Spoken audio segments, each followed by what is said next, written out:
Alrighty, welcome on in everybody. Welcome back to Lil Euphie's Creative Corner. My name is Lil Euphie, and this is my Creative Corner. Welcome back everybody. Sorry, I just got done downing the last of one of my Mike's lemonades. So my eyes are all like glossy because I'm just like I had to drink this really fast before the intro ended. So yeah, today's gonna be fun. I guess tonight, right? Because it's already 8 o'clock. So today I'm gonna be feeling like Haku over there. Yeah, just a little bit. I don't overdo it because I'm a featherweight, but yeah, a little looser feeling today. So let's move on over to the canvas screen so you guys can see what I'm working on today. As the title suggests, I'm going to be working on this example artwork for My Little Pony commissions that I might get in the future. So I've already got like a sketch version of it done.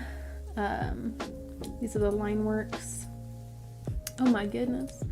So if I were to raise that up, that's what the sketch version of it looks like. And then we're going to drop that back down. Get rid of that. So I'm just working on the line work right now, and then I'll put some color into it, and then save that as the flat color, and then upload that, and then I'll put some shadows, highlights, different things like that for the rendering process of it. So I hope that you guys will join me tonight as I'm working on this artwork. If you have a creative project to work on alongside me, feel free to pull that out. If you're doing some reading, some writing, and I think all of those are creative in of itself.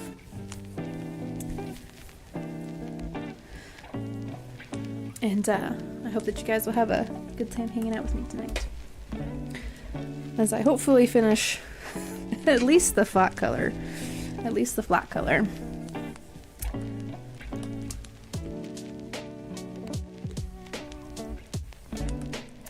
I'm not inebriated enough to not mute myself when I have to clear my throat. I'm like, Okay. So I believe I've been using 5 points.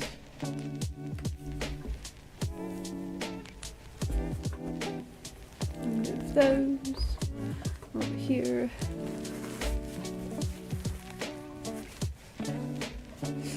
I think I've actually begun to develop allergies. And I think it might be the pollen, because it really only happens outside. We had a lot of rain today, which I'm thankful for, because that doesn't mean that means I don't need to water my plants. But at the same time, I'm just like, calm down with the pollen, please. I'm not used to this yet, okay? But the allergies don't care if you're used to them or not.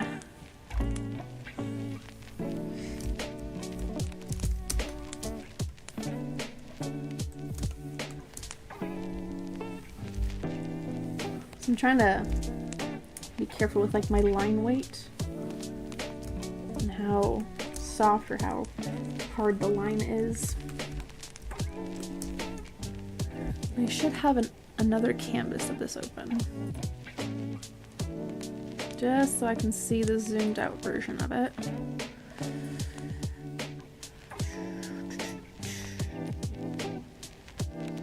Go.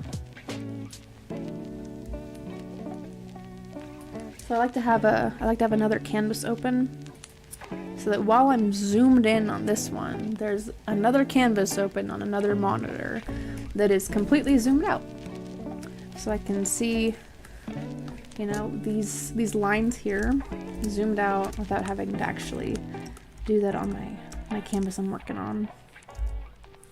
I don't know if other artists do that or not, but it is something I do.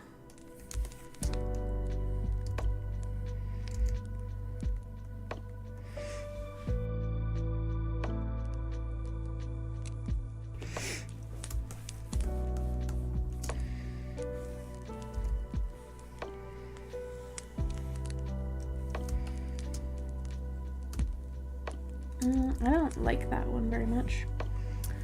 I don't like how that looked zoomed out. That's better. So the sketch versus the flat color commission is going to be slightly different just because the sketch is a little more sketchy. It's a little less rendered, obviously, but the placements of where like a hair curl is, or like how smooth it is, right? Like an eyeliner shape. It's going to be cleaned up with the line work and the colors as well.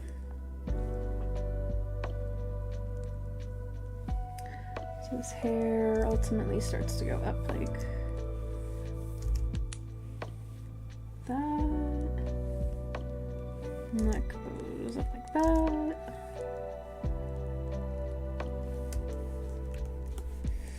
And move back over here.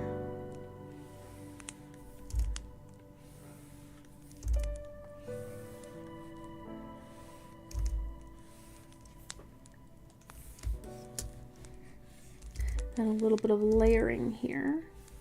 And see which one's coming first. Hello, Spank. Welcome on back. Good to see you again. Good to see your avatar back on the floor next to the cat. I think that actually has become like a highlight of my show, because I find myself actually going back and watching little snippets to see if like a bomb has been like spawned in, or somebody like kicked another avatar off. I think it's hilarious. It actually probably would be an entertaining clip, probably, to like edit that into a short. MySpace person day. Oh, wonderful! How exciting! I remember the first time that I met Wolf in person, I was all like, this is so exciting. Being over at the airport and like, oh my gosh, inside his car. And trying to figure that out and everything, and yeah, super exciting. I still remember like almost not like every moment, but that, I think it was like a weekend that I spent over there. I remember a lot from that weekend. Yeah. Oh, nice. I think that's I think it's good, because like it's not as like, I'm trying to put myself back in the shoes of like when I first met Wolf, and like the talking back and forth of it, right? If you've been doing that for like a few months, you get used to the style of talking, you know, over Facebook and phone, right? Like especially over phone calls, definitely. You get used to the person's cadence and how they're talking about things, how they explain things. And so having conversations in person is a lot more comfortable, you know, because you've already been talking with this person for months. So, you know, talking with in person, there's an added level of like visual cues there, body language that you're able to see now.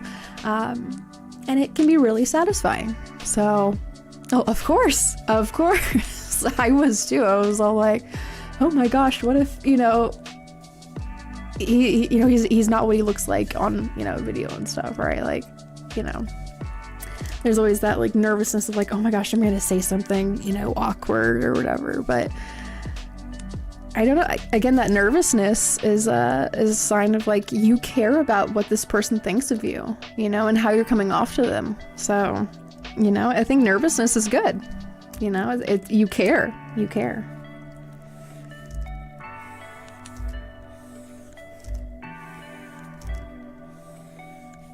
That being said, I wouldn't blame you at all if you guys went out to dinner or something and you had like some drinks just to get the nervousness down. I think the first place that Wolf and I went out to, it was a sushi restaurant, and we got what kind of sake was it? It was like green apple sake. The jitters were like slowly melting away by the end of the bottle. Because we ordered like a whole bottle. I think it was, at least. Yeah. The memories after the sake are a little blurry. But I think that's understandable.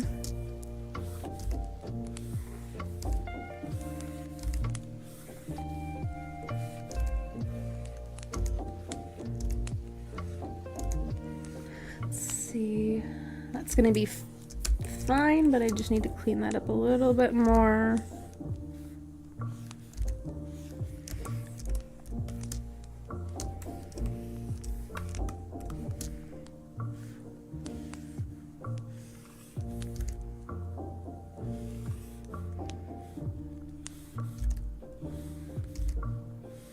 But I hope that it went well. From the emotes in the chat, it looks like it went well though, Spank.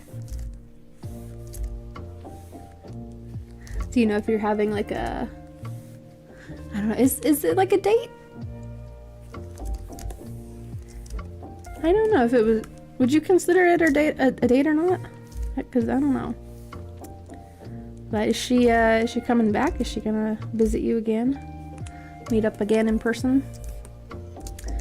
Was it successful? That's that's the bottom line here.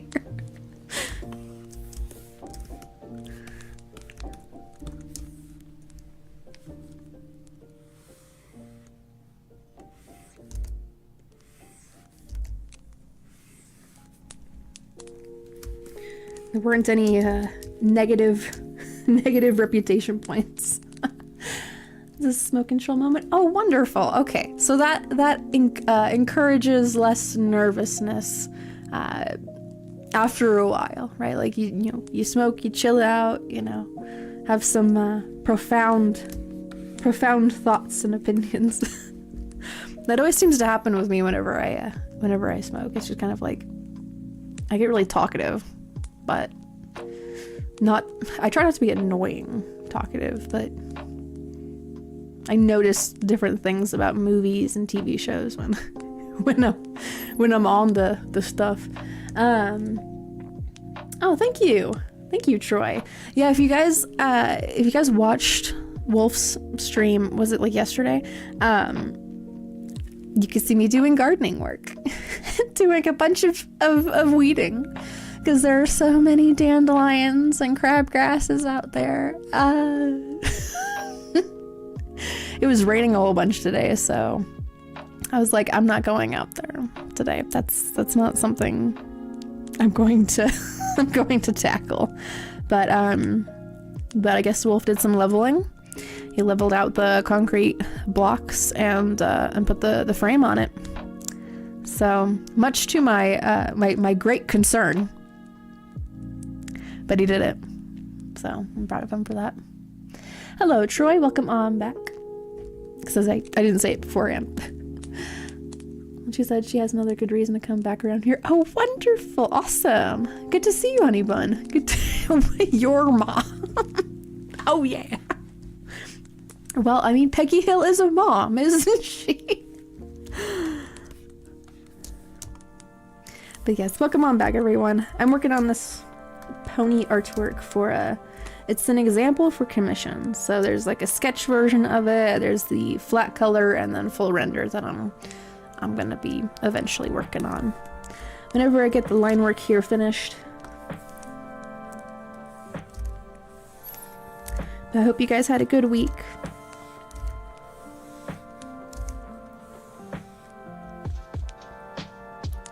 Yes, mine too, actually. Well, I mean, kind of. I mean, if you would consider like late middle school and all throughout high school and beyond. Yes. Back when I was first, when I first started posting my artwork online, I went by a different username. And I'm not gonna say what username that is because it's like it was a really dumb username with like my actual like information in there.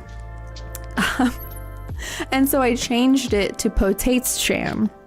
And so a lot of people within the original character department of the My Little Pony community, they were getting artwork from me of their original characters, because I used to do requests, and I quickly nixed that because I would be getting like 20 different people requesting artwork of their original characters. I was like, I can't do this. I only have so much time on my hands. I gotta finish my homework because I'm still in high school. So back then, I quickly figured out, I was like, I need to either offer these as art trades or like DeviantArt point requests, which was also a bit of a sour spot with me because of the points economy in DeviantArt.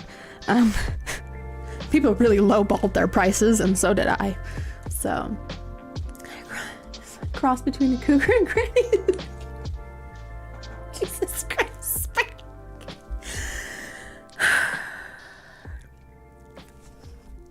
Peggy Hill is a wholesome wannabe Spanish substitute teacher. She is awesome. She is the Boggle Queen. Oh my gosh. Watched some of the old ones before. Yeah, the old ones have this like very wholesome nostalgia classic kind of a vibe to them. And then oh my gosh. I said that Peggy Hill is a wholesome wannabe Spanish teacher substitute, a Spanish wannabe substitute, whatever it was. She can't speak Spanish very well, but she thinks she does. But yeah, the Generation 4, that's where it's at.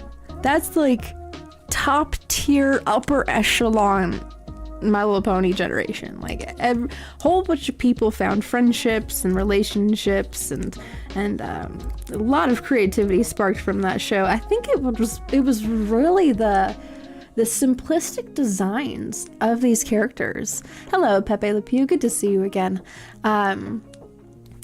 Because when you have like a simple design like that, it makes it really easy for people to make their own original characters and kind of like escape into that kind of an art style. Because a lot of like grown adults that found themselves enjoying the show, they put it on just because of like their kids, or they were babysitting, and they found themselves really enjoying the show.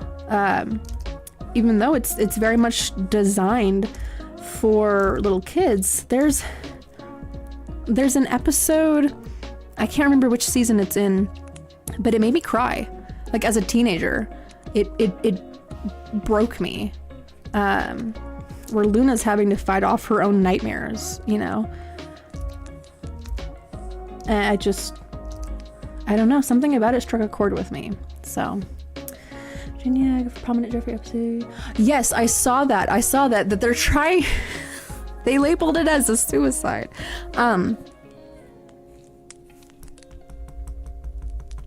There's been enough of these that they call a suicide that I'm just like, that's not.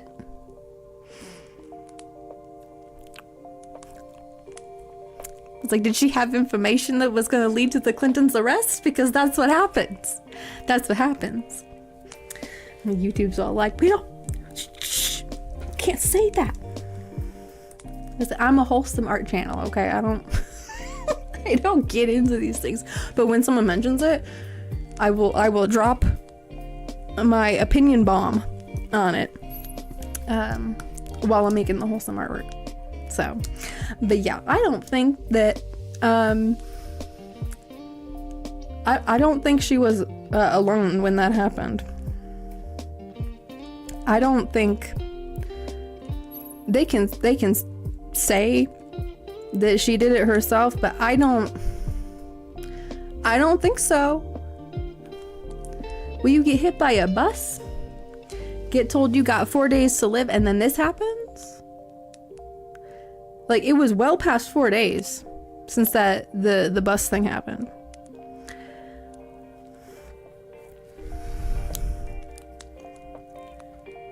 Yeah, I have my thoughts on that. So, at some point I started saying hello similar to Yellow, except in the Russian accents. It's similar to, oh my, Saying Peggy Hill tries to speak Spanish. Yes. Because I can't even pronounce that word. I have no idea where to start. So, oh, gotcha. Hello, Addie. Good to see you. Today I'm working on this pony artwork, so people have an example of the different levels of commissions they can get from me. So it's always good to have examples from people, so they know what they're getting into. Oh, privyet. Okay. Exceller. It's almost like you've been a regular at points. Especially when I was on Twitch. I was all like, what? Thank you. So after I'm done with the line work of it, I'm gonna put flat colors in, take another picture, upload it into the platform I'm using, and then put some shadows and highlights into it, and then upload that one. So different levels of commissions.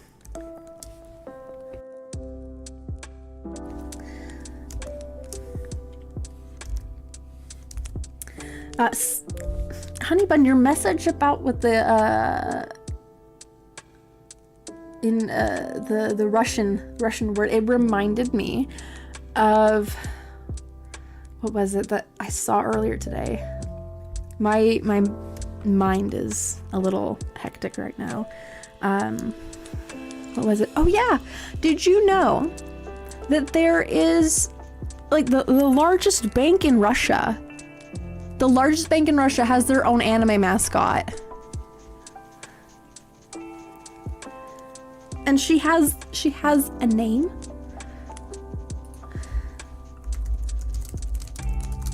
What is it again? I posted it on Facebook. Esper-chan. Her name is Esper-chan. So Esper Bank, Russia's largest bank, has their own anime mascot.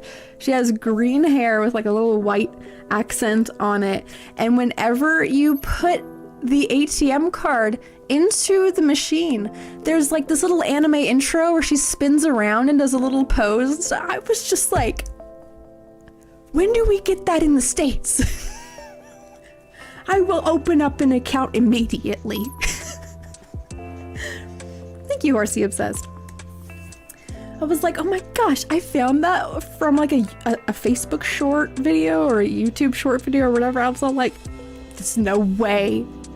And I see like this video of someone putting their bank card into the ATM and she's like dancing around there. I'm like, oh my gosh. Every country needs their own bank with an anime mascot. That's what I think. I'm gonna start a cause for it. But they, I guess they developed this mascot to attract a younger audience. So I'm just like, I think that worked. Kick on your butt off the stage, straw man. Oh my gosh.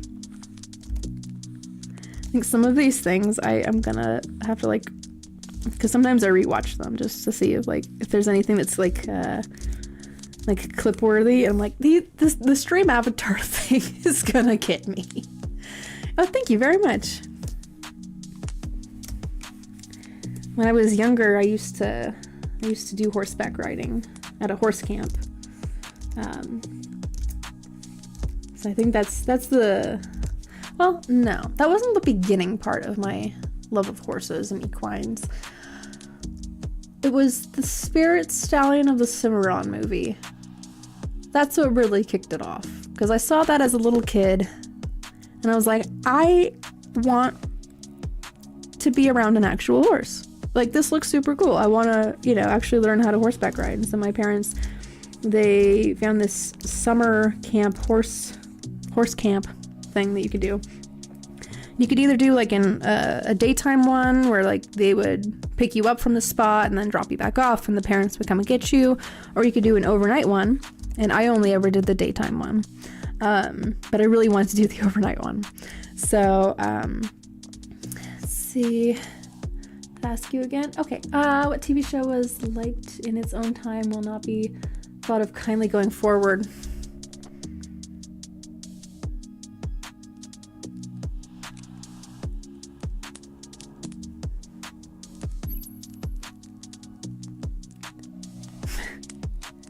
don't know why I'm thinking the total drama series.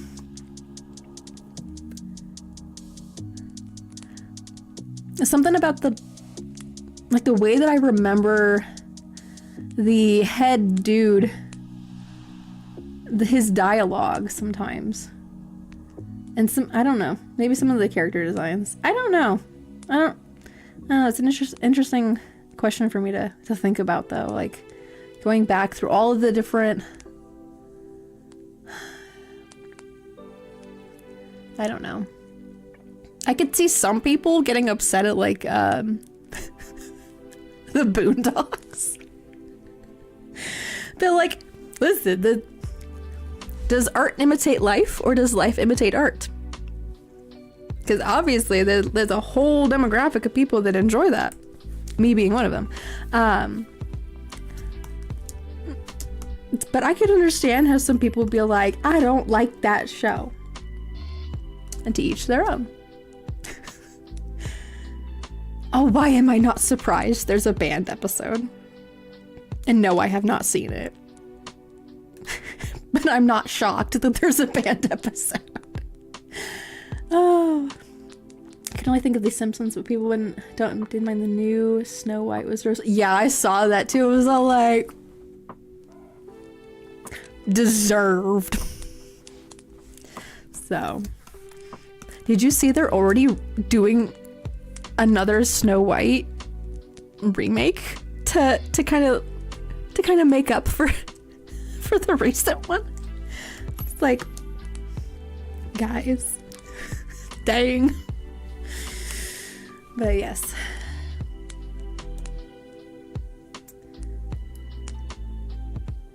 Yes, I saw that with the Booty Warrior. I was like, oh, Fleece Johnson. Oh, what a staple in the Boondocks.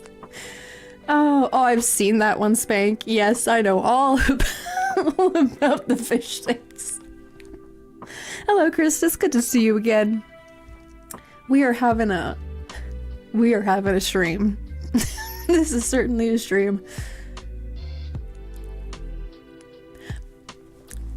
Yep, understandably so, Strawman. Listen, if it's banned, it's probably for a reason of the certain platforms don't like it. Yeah.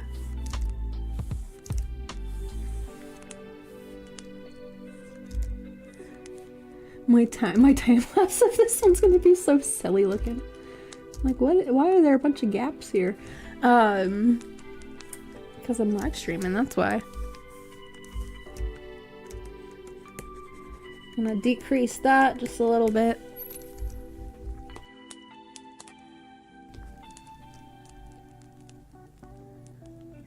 Did it work? Oh my gosh, it did, because all the hearts are popping up there. I did try to look for an option within stream avatars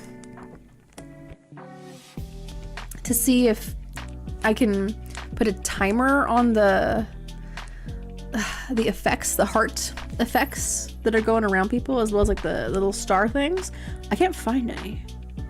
I can't find any option to adjust that, so there are little people on the bottom of my screen. You know, I've had stream avatars for like a year and didn't use it because I didn't know. I was like, how do I set this up? What do I do? And then I saw there was a Vocaloid avatar pack and I was like, oh my gosh, I need to use this now. So yes. Honeybun spells Chris's name correctly every time. Well, almost every time. I think there's been maybe once, so. Whoa! Who just got kicked? Does it do a random one? Oh my gosh.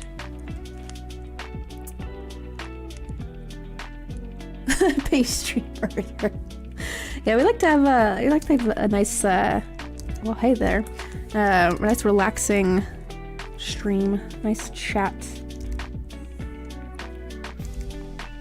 If at any point you want a link to like the soundtrack or Please don't end up kicking me. Well, that just depends on the randomizer if it's straw man's using. But yeah, every now and then like a star will pop up and you can do like jump, exclamation point jump, and then your avatar will try to reach for the star. And there's exclamation point bomb you can put in there, and dance, jump, sit, left, right. I think exclamation point sling is another one. You can like slingshot your character. Purple Miku thing. Are you oh yeah, you're the purple variant. Purple variant of Miku. Speaking of which, I downloaded last night Hasune Miku Colorful Stage. Oh my gosh, did I lose my cool?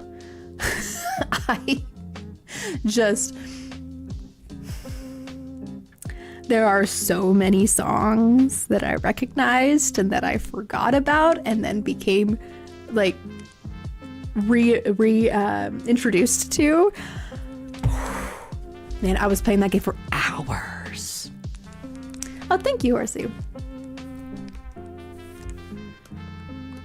I did a studio design stream where I was like drawing in here on the canvas the design for this place, because I like to like make a visual of it first and then go ahead with it just to make sure that it's gonna look somewhat decent. So that's one of the streams we did however many months ago. I was like, I need to have my sausage chair over here and the green mural over here. So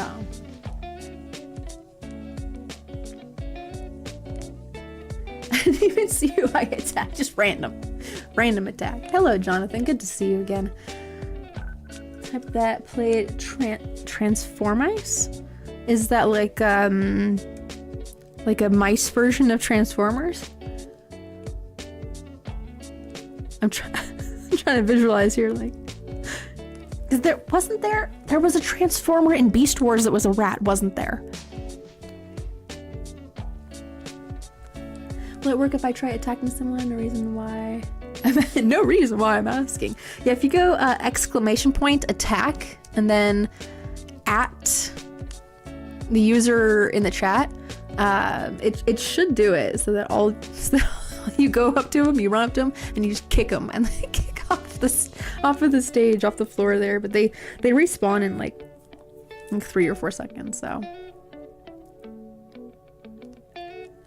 you're all mice, and you have to get to the cheese super fast. Oh my gosh! Huh. I have not played that one yet, but that seems like, in a simple format, very entertaining, because you're a bunch of mice trying to stack on top of each other to get to the cheese. So, right? Is that the the idea that I was getting there? Yes, it was Beast Wars. Yes, me and my brothers, we had that burned onto CDs because my dad used to rip CDs. Yeah, so we had the whole series of Transformers Beast Wars. I was like, wait a second, I remember that. One person is chosen to be the shaman mouse to help summon objects. Oh, gotcha. Okay. It was awesome. It was Christmas. Good times. Some good core memories. We had like it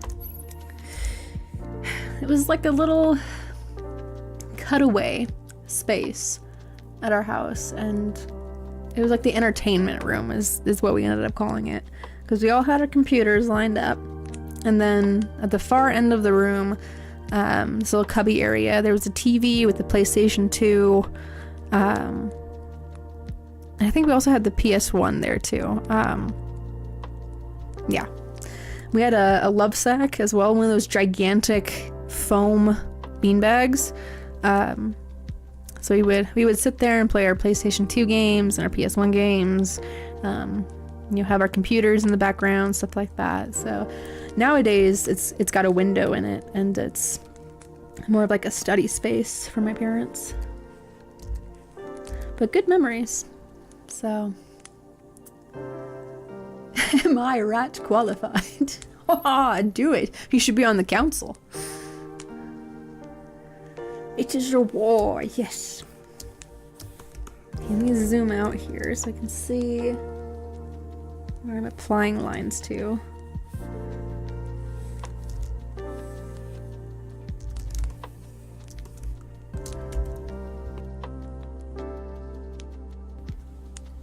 But yeah, so that's the area that I developed my memories for, like Ape Escape, Creatures. Oh gosh, the Creatures series is interesting. The whole intro sequence is like you're taking care of these ancient, like alien type of creatures, but you're a fairy. And they look kind of like monkeys, but they can lay eggs. And you have to like, you have to incubate these eggs.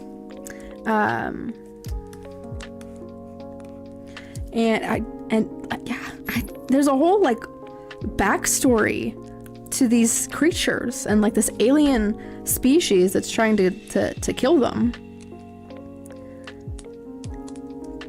But the instructions were so like muddled and unclear that I didn't really know what to do half the time. So, and then Ape Escape, I only ever got to the dinosaur world. And I have vivid memories of the T-Rex level where like you go through this cave and there's a T-Rex going around in a loop. Because the soundtrack, man, I don't know if they make soundtracks like they used to. Something about the Ape Escape soundtrack and like the early 2000-esque game soundtracks, they just hit so much harder. I don't know. Oh, I think you have to add an L in there, Excel here. Otherwise you're just having your character sing, do a little sing song, which would be fitting for the Vocaloid group, right? That they would have an animation for like pulling out a microphone or something and singing, because they're Vocaloids.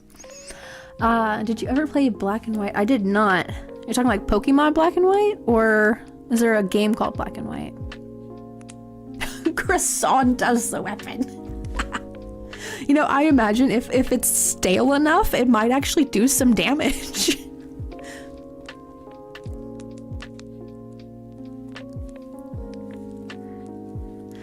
The Ape Escape, when I went to watch the speedrun Summer Games Done Quick, and they kicked the guy out for a guy who was wearing the siren hat from the game. Yeah, right. I'm just like, that's part of the game. Is the siren on the monkeys, like, or the apes? Sorry, whatever. Oh my gosh, I don't know what it is, but I love the graphics from that game. I just love the low poly pixel type of graphics. I don't know. I think what it is, like paired with the graphics and the soundtrack, I think what it boils down to, because I try to figure out what it is, you know, after a while, like I'm thinking like, why is it that I can be so immersed in these, you know, seemingly like, you know, like low graphics kind of a game, but it's because of the passion put into the design of not just the soundtrack, but the graphics and the landscapes, the backgrounds, the storyline, the, you know, motivations of the characters. So I don't know, I just like as a kid, I just lost, I got so immersed into these types of games just because the passion put into that, it all works together as a well-oiled machine. Like each cog was put together with thought, you know, and meaning. So ever played Chibi Robo? I have not. I have not heard of Chibi Robo, actually. I saw Honeybun go up. I was like, what just happened? Oh my goodness. Let's see. Evolves into a moldy croissant we've leveled up. I want to see a game, like a mobile game, that acts like that. It's like a fighting game, but you're fighting with the most obscure and strange of objects, like a moldy stale croissant. It's like a boomerang, right? Like you throw it and it spins back over to you. That would be awesome. A medic, I need a medic. Oh my gosh, that would be an added level of immersion here if you do like exclamation point medic and your character goes over to one of them and starts like aiding them. Oh great. But you play as a little robot helping your family. Oh, okay, gotcha. Probably help if I actually had Discord open.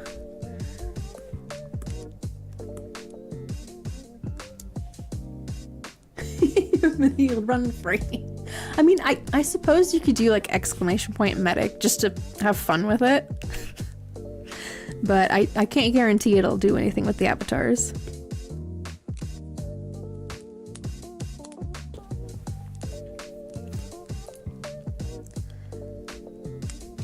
Oh my gosh.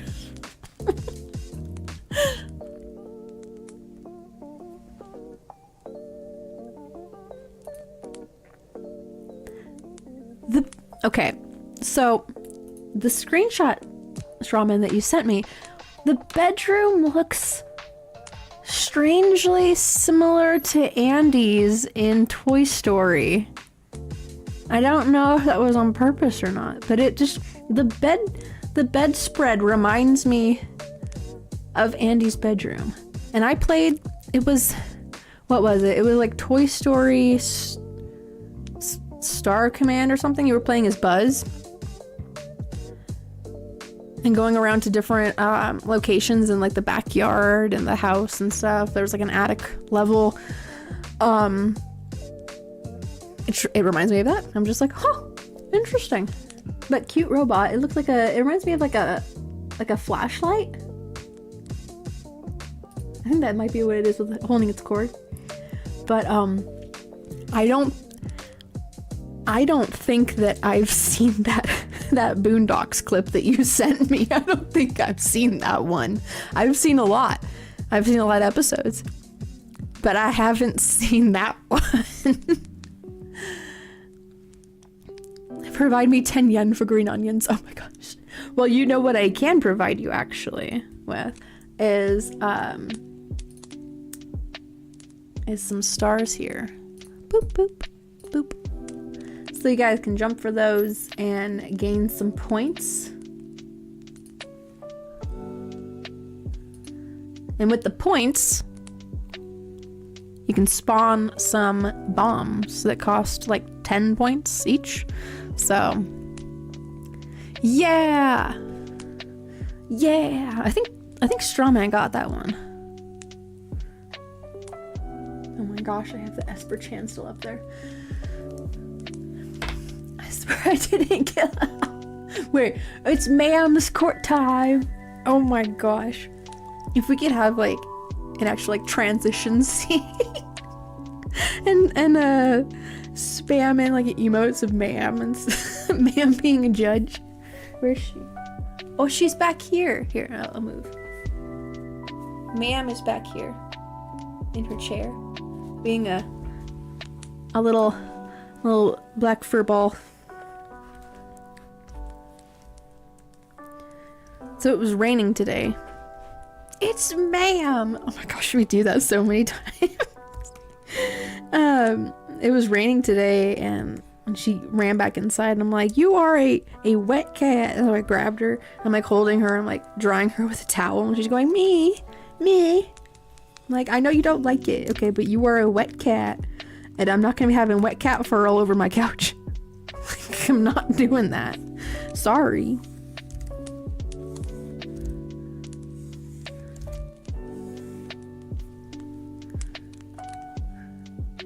The super jump. Imagine it goes like all the way up to the very top of the canvas. If it actually reached up that far. Look at odd stuff from around the internet. PG Rain was still horrifying. Yeah, that would be a fun stream. Which would be a fun. Grammar is not working with me right now. But yeah, just to get my horrified reaction of like,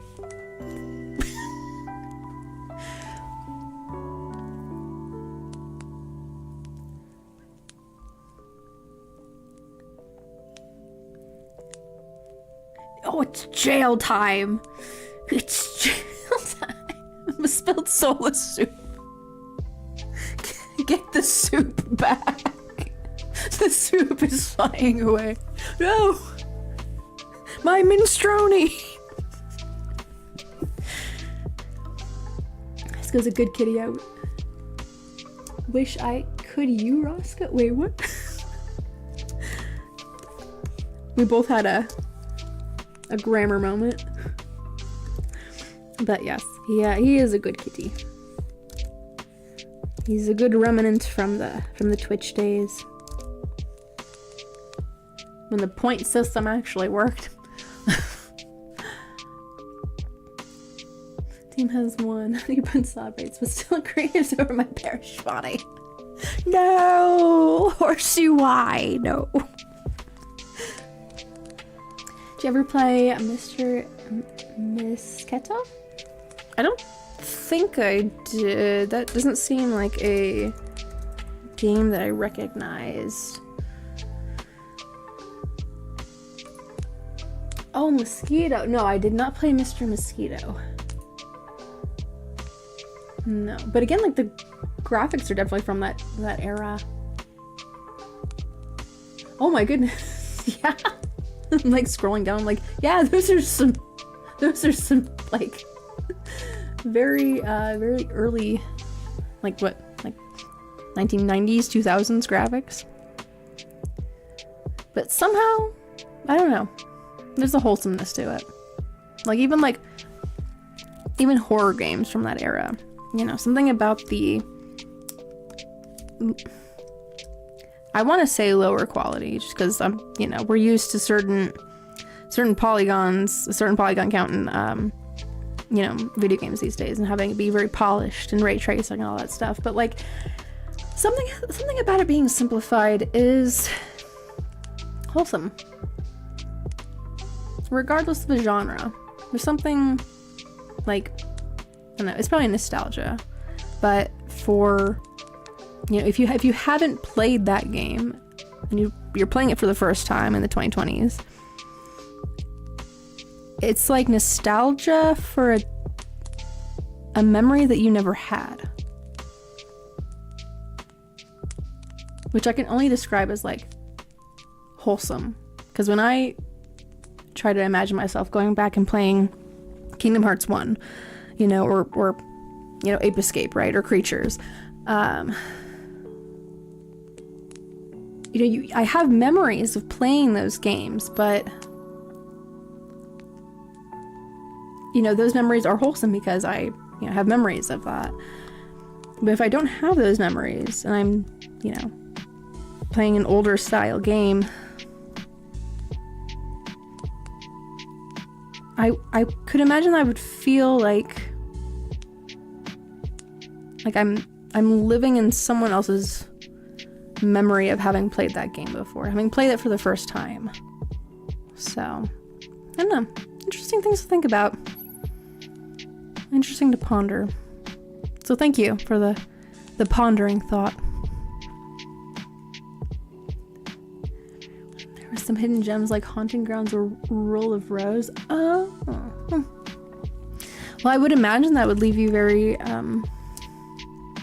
well seasoned in those games. So Rose was banned in the US because of the Italian who lied about what was in the game, and the game reviews accepted his take on gospel and copied it. Oh my gosh. Jeez. I watched a travel YouTuber go to Japan, and there was a old video game store where they had the original copy of what was it? Hold on a moment here. Hold on. I have to look this up. Because I have forgotten what it's called. Bionic Commando. Call me speaks about game topic. Just chat. Ah! This is just the expectation. If you're gonna have the streamer be calm, the chat's gonna be insane. If you have the streamer be insane, the chat's gonna be calm. You can't have both without the other, or one without the other here. Okay, you have to have both equally. One has to play off the other. So yeah. So I watched a travel YouTuber go to Japan, go to this old video game, you know, pop-up shop or whatever, is like a hole in the wall, and they had the original Japanese version of Bionic Commando.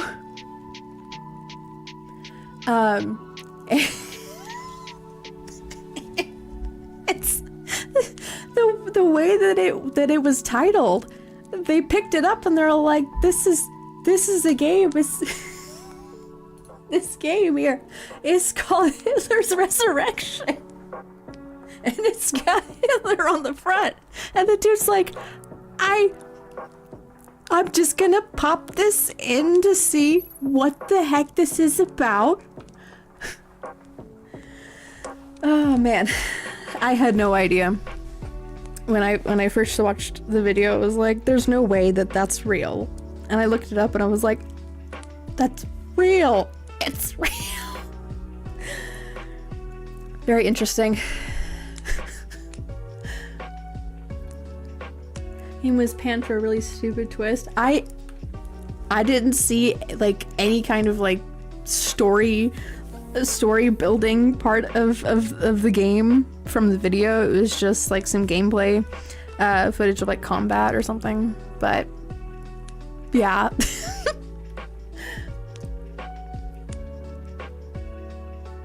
Oh my gosh, Horsey. Well, I appreciate you subscribing and having those feelings. I wish I could subscribe again. Means I'm doing something right. But I appreciate you all being here and spending the time hanging out with me. Sneak attack? Oh, you did a sneak attack accelerator.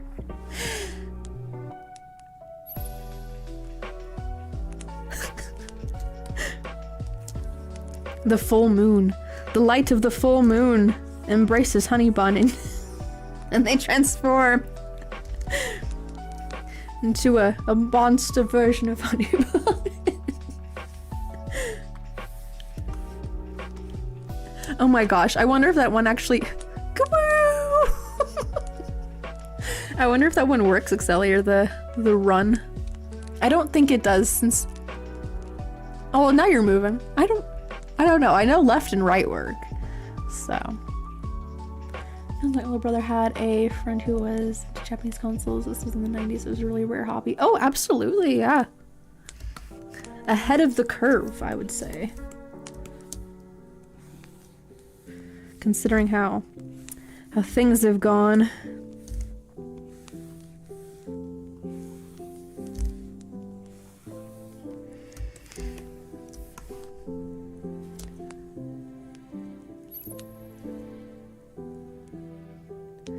Tears of the Kingdom. Oh, really? What makes you be reminded of Legend of Zelda?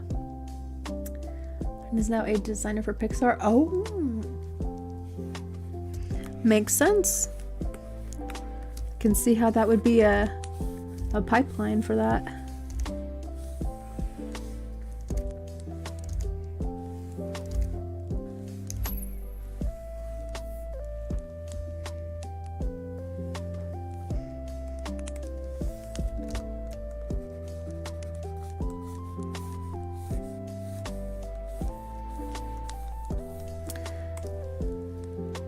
I just want like a very like faded out line right there for the hair parting.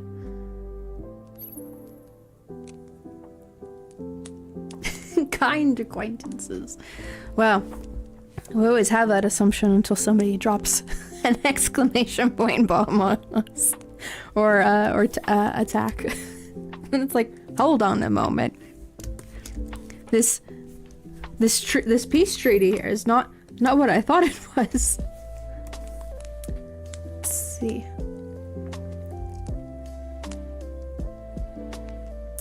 Yes, I do have an inquiry of to which older brother it is, since there are many.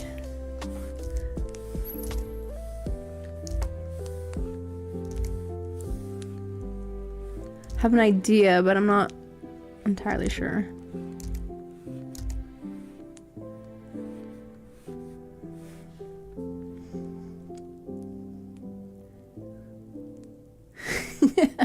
I am but a bun.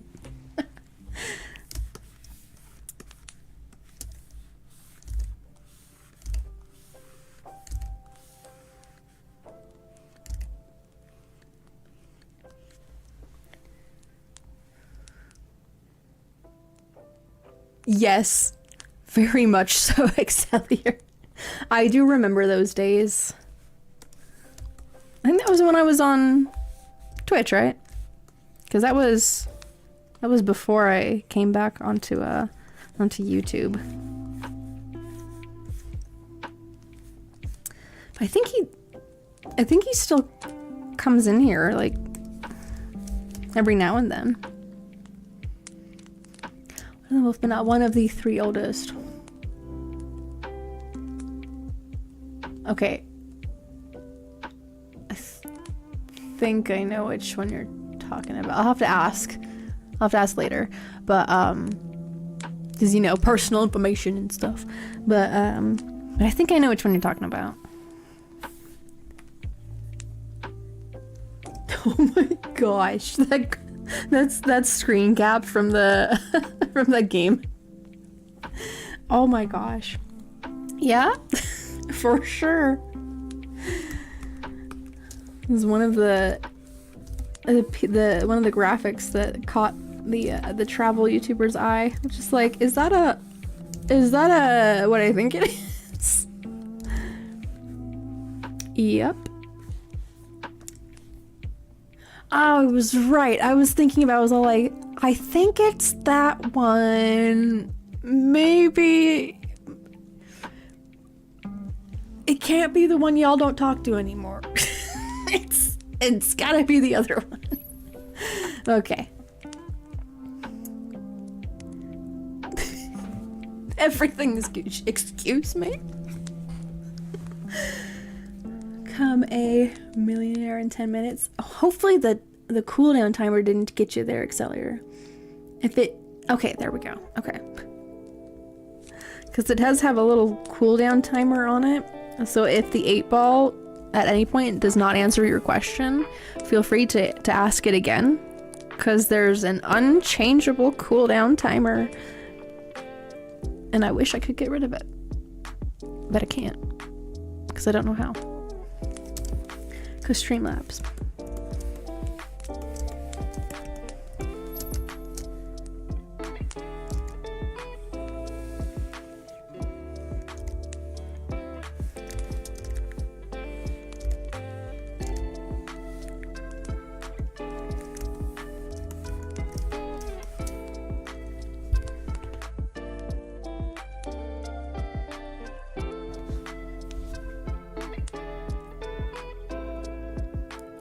Nope. Oh my gosh, how rude.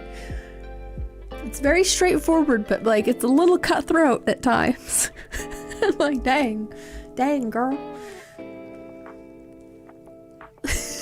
Whee! At least Honeybun lands with grace with her. She's like, you ever just have energy but you don't know what to do with it, so you're just like, yes. Yes. There have been many times like that where I'm just like, I have so much energy contained inside my body, I can't just sit down, because if I continue to be stationary like this, that energy will turn into sweat, and then it becomes uncomfortable. So I physically have to get up and like start sweeping, or I vacuum, or I do the dishes, or you know, I go outside and do some weeding. Like, I gotta put it towards something, because I will end up getting frustrated. Like, actually frustrated at myself. My pigtails are singed. They're on fire. I'm gonna edit this line right here. I'm looking at it. I'm like, maybe I can do something with that.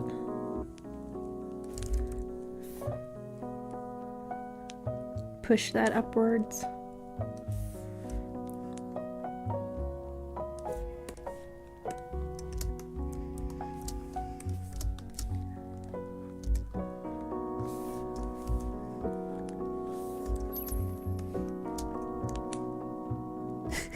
You know, it does that. It says attack requires a valid target, but sometimes it'll do it anyway.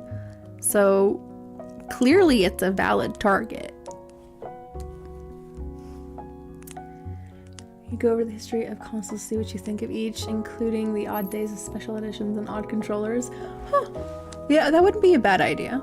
I'm trying to think about like how I could like make that a like 3.5-hour show. We're like looking at like weird things over the internet, and then also consoles, and I'm trying to like stack them, right?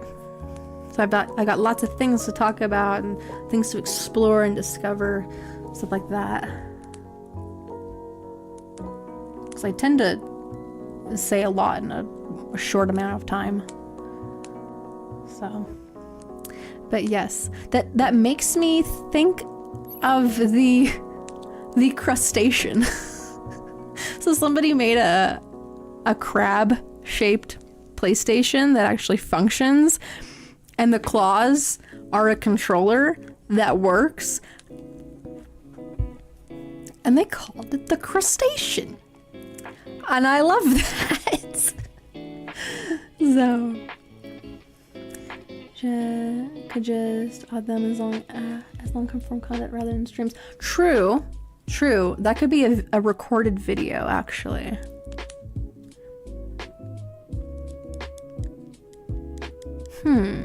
Which I do need to start doing more. I'm gonna write that down. 'Cause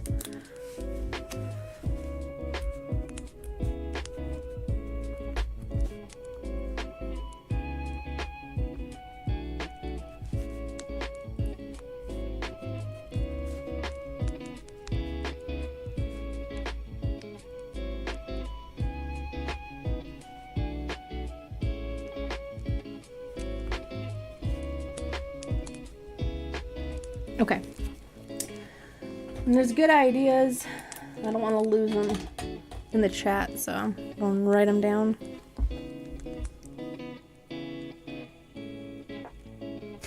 Is Love Pugs in here? Spank?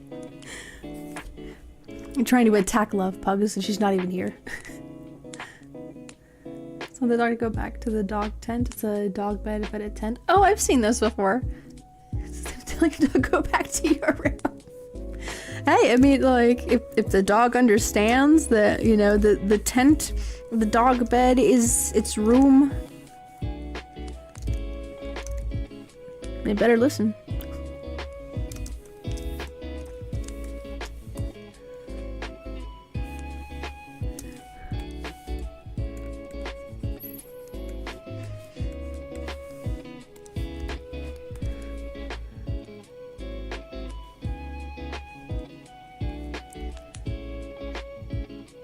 Oh, nice, Horsey.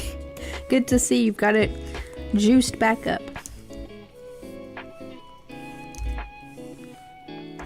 I was having that, you know,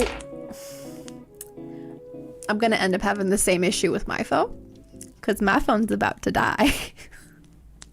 Because I was playing Colorful Stage before the stream. And that thing is a battery sucker. If you gonna play Hatsune Miku Colorful Stage, you gotta have your thing plugged in. Because it's gonna suck up your battery like nobody's business. And hooked up to Wi-Fi. That thing needs to download a lot. Worth it. But it downloads a lot of data. But yeah, so that being said, this morning I saw a Vocaloid concert on my phone because of Colorful Stage. I was like, this is cool. It's not the same thing as in person, but this is cool. It'll tide me over until July.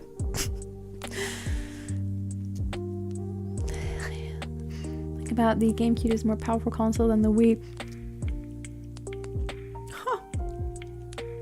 And that's really saying something, because there were a lot of games for the Wii that ended up like transcending generations. Like I worked at a retirement village, and they have a Wii, and they would have bowling competitions with the Wii with other retirement villages, other retirement homes. They would compete with each other with Wii Sports. So yeah, you never know what's gonna happen. You put out a product like that, and then like, everybody likes it. So, but if the GameCube was more powerful than the Wii, like dang, that's really saying something.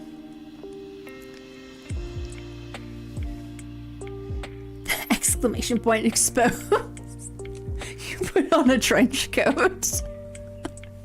Gosh. Oh. Bowling, golf, and hip breaking. Oh, Meredith, my hip. My hip. Need to go see the nurse. Oh my gosh, if that actually worked, he started attacking every single person. That's it. I'm taking you all out. And someone's an imposter. They transform into an Among Us character.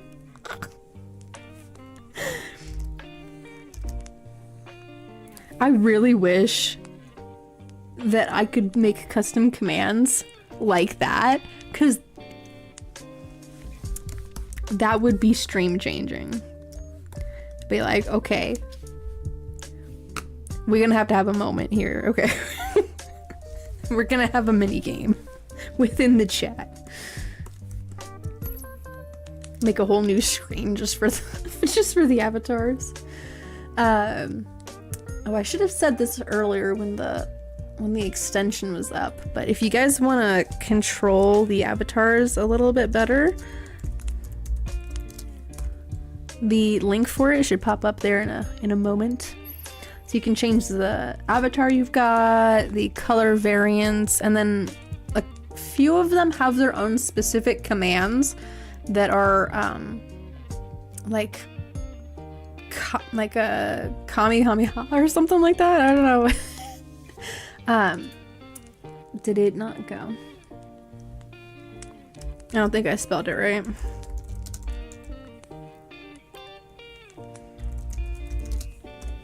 Maybe that one? Does it have to have an S at the end?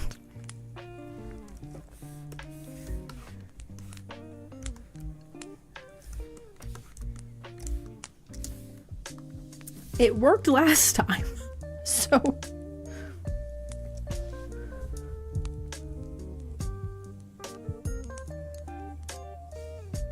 And I'm spelling it right.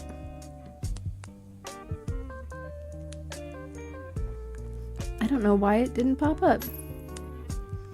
Well, I'm going to just copy and paste the link then.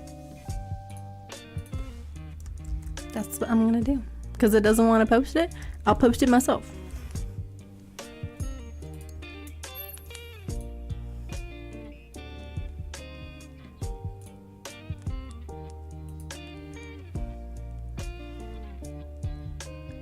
Oh, thank you. And I have not even put the colors in yet.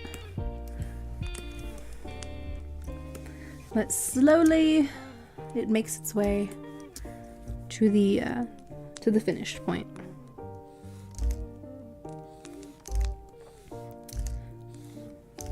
So I'm using this artwork as an example piece because long ago I used to do My Little Pony requests on DeviantArt, so people could request that I draw their original character, and like that's good as a starting point to start building up like a repertoire, you know, a client list potentially. But long term, you're not going to want to do that to yourself.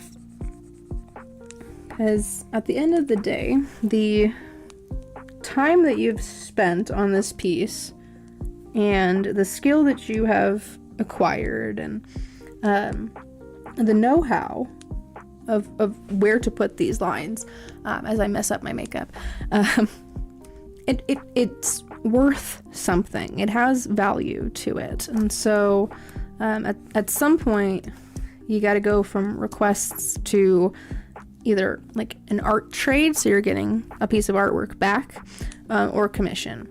So how I started off was doing the requests first, and then I moved to art trades, and then into commissions. So I had a little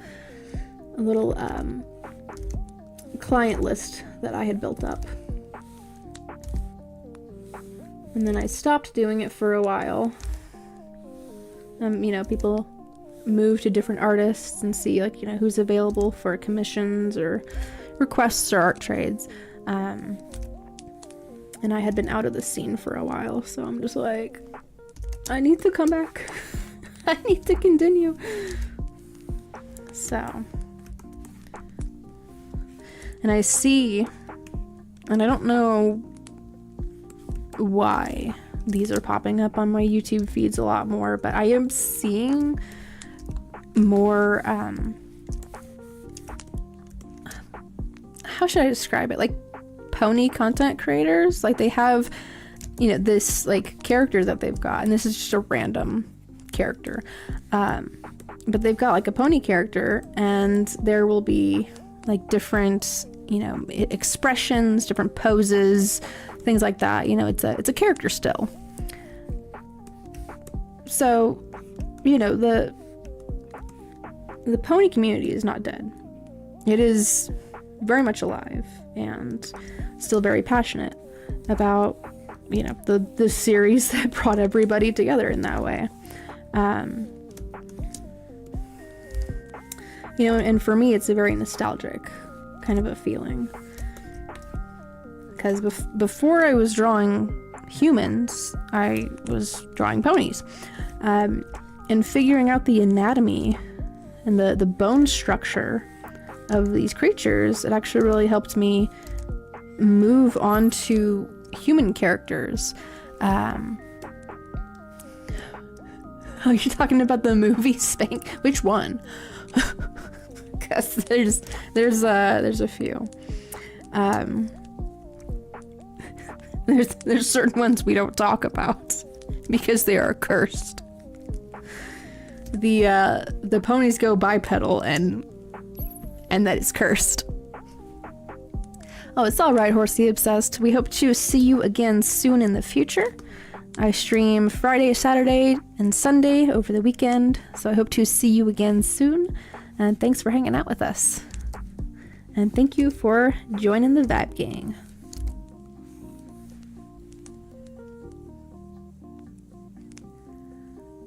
Oh yeah, the 80s, early 90s, yeah. That was, oh gosh, what generation is that? Like 2 or 3.5? Maybe 3? There was like a half generation there, like the little chibi versions of them.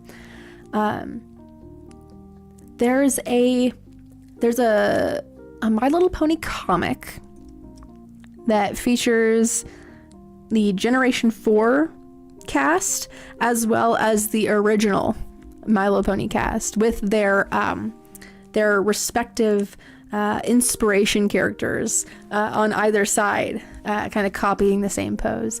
I thought it was like, oh my gosh, this is so cool.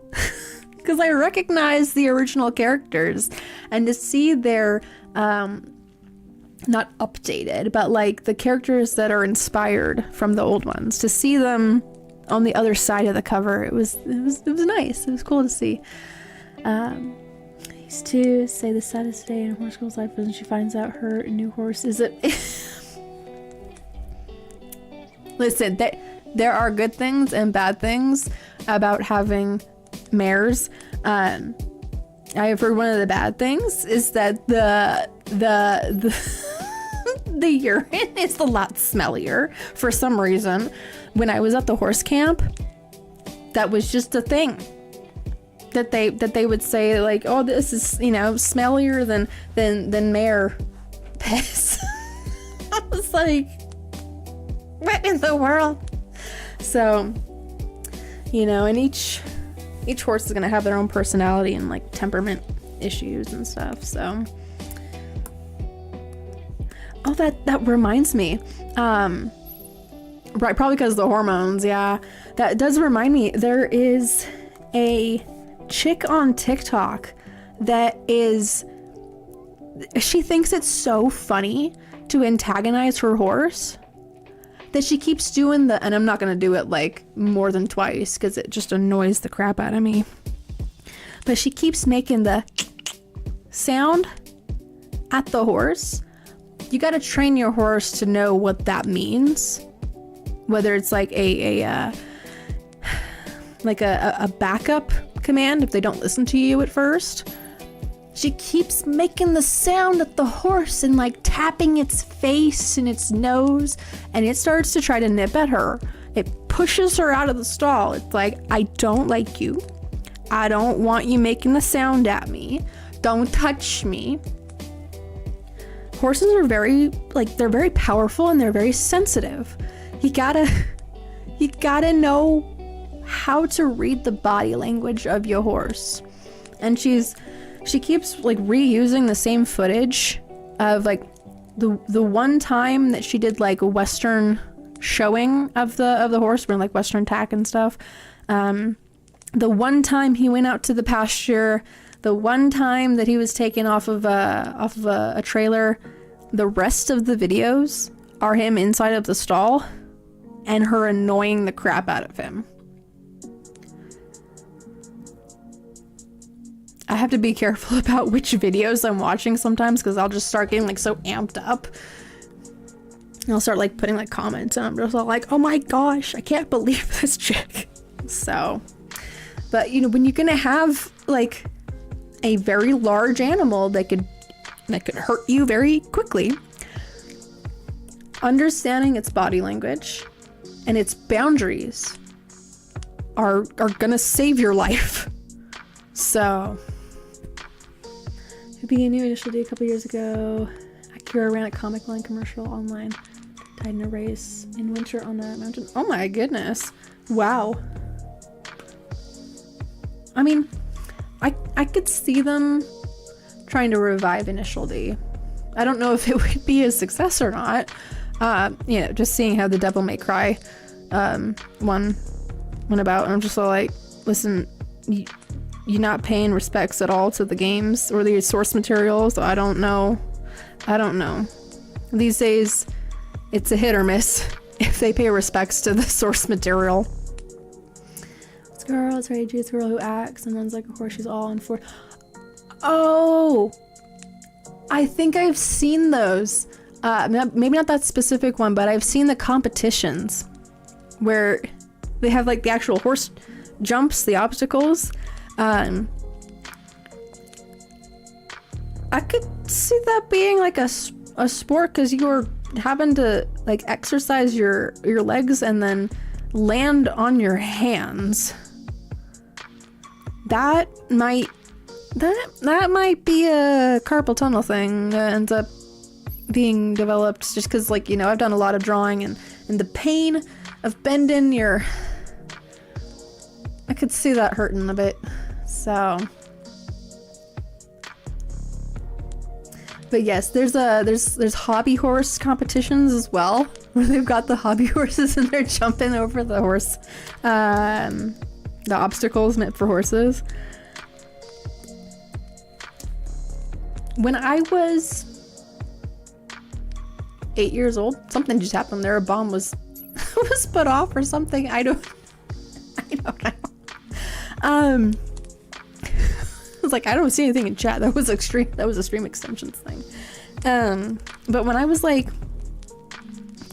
7 or 8, maybe, it was before I turned into a teenager.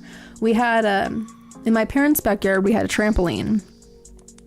And so this made it a lot easier for me to feel like I was jumping higher than what I actually was. And this is so silly. This is so silly. I'm gonna admit this, and I don't even care. I'm cringe and I'm free. I'm cringe and I'm free. But I would set up for myself these very, very short jumps inside of the trampoline and run around pretending I was a horse. And I was on my hands and knees. I was wearing jeans so that I wouldn't get like a rug burn on my knees, because ow. But there is this like pretending to be, you know, this very strong and powerful animal, but like you're also a kid. So yeah, it was in the trampoline, and I'm running on all fours on you know, hands and knees on this trampoline, and as soon as I get to the jump, I would jump, and then behind me I would hear the thing bounce upwards and be completely destroyed. So it only worked like once and I have to reset it. But yeah, things you do when you're a kid. But, you know, I was also playing like Star Stable Online and the original Starshine Legacy games. Yeah, so I was very much obsessed with horses. I had my own like Breyer horse models that I had made a cardboard stable for, and I was feeding them fish food. You gotta use what you gotta use. I don't have any like pretend straw or hay here. But I think I did pick some like grass and I put it at like the bottom of their stalls, like the little Breyer horse smells. Yeah. Again, like this is all stuff you do when like when you're like a kid, or, you know, even like early teenagers if you're like very passionate about it. So, but like I also didn't have enough money or space to have my own horse, so it's kind of that, you know, living vicariously through pretending to be one. So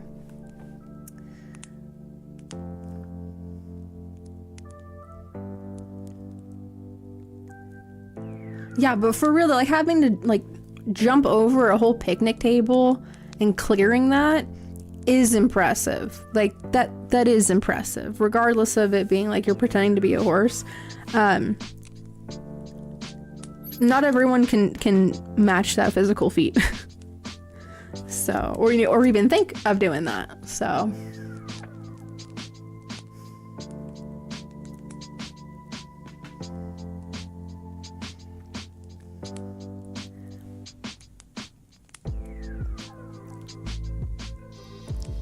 that expression is in reaction to what Strawman has said about horse milk.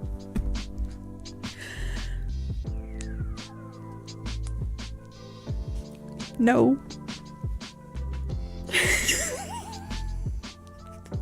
I don't care if it's healthier than the cow. I ain't drinking it. Whew.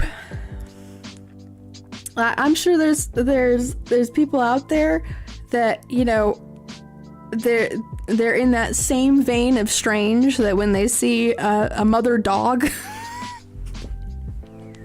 nursing her puppies, they're thinking, how can I get in on that? That's freaking weird. That's weird. Like, no. What?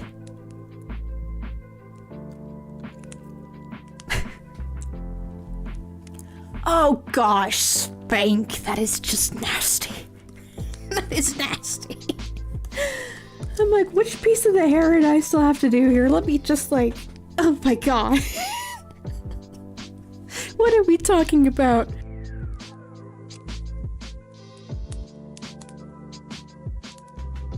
I'm choking on my own disbelief here.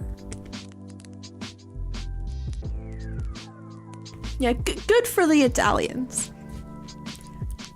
Not for me.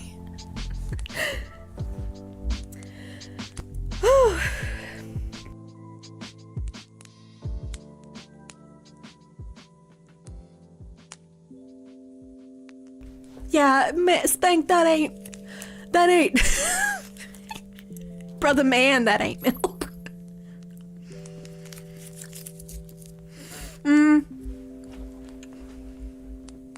Goat milk? No. I never had goat milk, but I think I'd have to be tricked. I would have to be tricked into drinking it. Someone would have to tell me, oh, this is, you know, here's some milk with your chocolate chip cookies. Oh, by the way, that's goat milk. Like, after I've already swallowed it.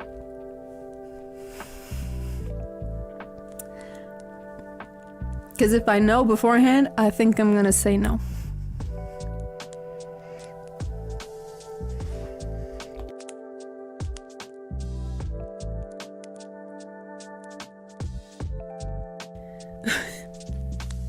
Sure, Spank. We're definitely talking about coffee creamer. We're definitely talking about some coffee made hazelnut, which is the best one. Okay. I will fight people on this. The hazelnut creamer is the best one. Okay. Me and my Oregonian-ness here with the state nut.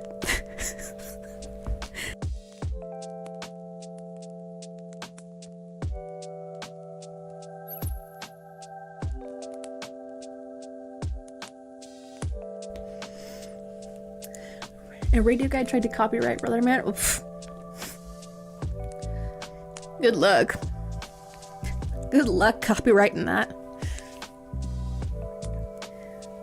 Put coffee creamer in tea. I have never put it inside of tea before. I think if I were to do that, it'd have to be, you know, like vanilla creamer. Because I don't know if hazelnut with tea would be... Maybe it depends on the tea. I don't know. But yes, I have drinking coffee creamer by itself before. When I was a child, you know how they have the individual little cups of creamer that you take for traveling? Yeah, I drank those. My mom had to tell me to stop. Because you're supposed to mix those in the coffee. And I was like, but Mom, it tastes so good. It's just like sugar milk. I'm like, how you gonna tell me to stop? It's sugar milk. So I think cow tongue tacos, the Mexicans deep in the heart of Texas. Oh, lengua. Lengua is super good. As long as they take the taste buds off. I had one without the taste buds being taken off, and I didn't like that texture. I didn't like the feeling of basically making out with a cow. But the other tacos were good. You know, the cubes that were actually, you know, properly prepared. So, called a London fog. Oh, I've heard of that kind of a tea before, yes. I have heard of that story, yes. If you're drinking lighter fluid. We all do silly things.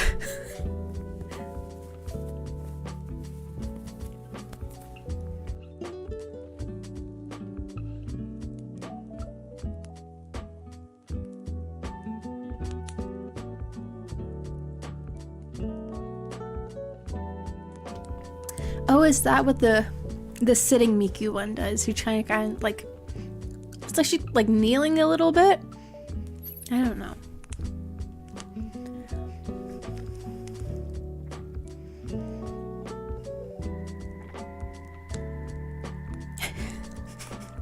With everything that has happened to you, Strawman, I would not doubt that.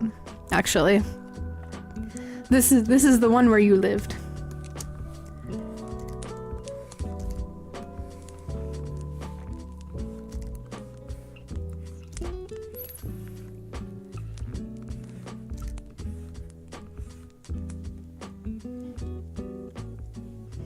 Will it work? I assume it's either gonna do something or it will work. Cause now you're moving around. I don't know. Let me try it myself. If I just put sling, will it do something? Whoa! We both went forward there, over to the left. So if you put like a number, it doesn't sling you forward or back as much. I think that's how that works, maybe.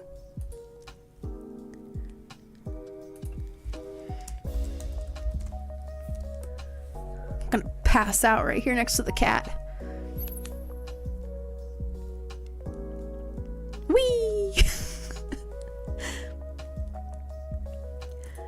Haku's gonna take a nap next to Roscoe in her blissful drunkenness.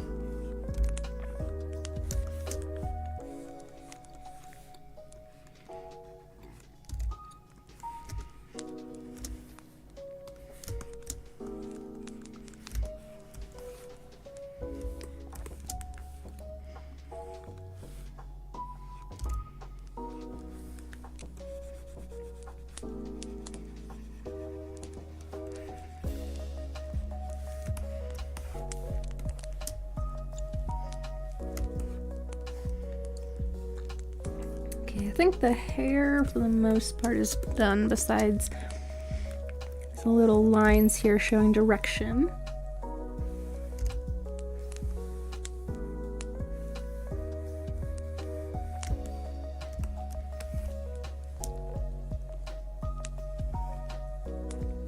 Oh, so whichever angle you put, you jump. Oh, okay. So if I were to put 180.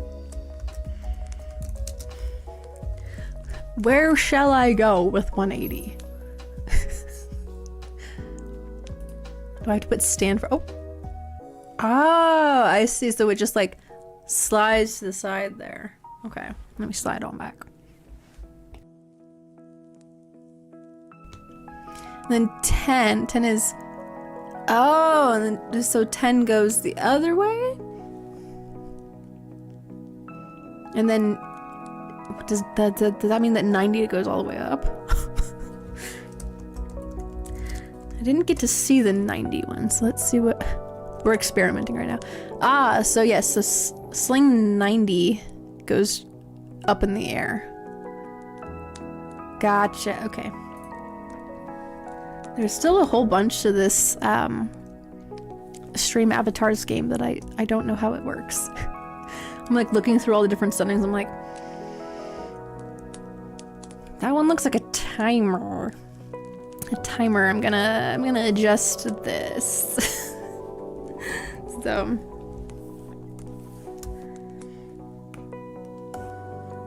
gonna move over to the tail.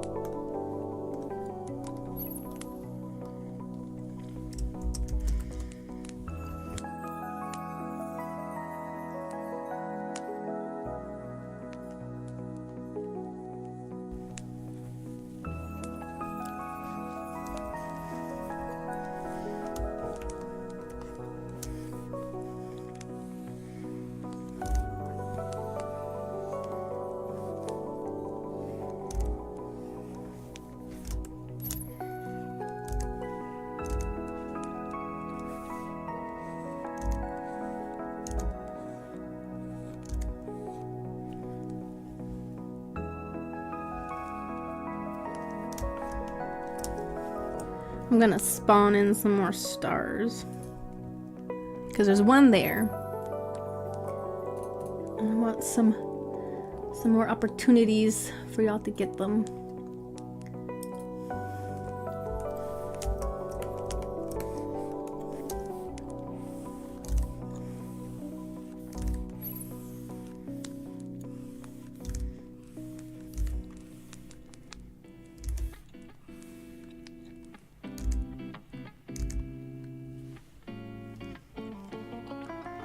Woohoo, you got a star. Yeah, so they despawn after a little bit.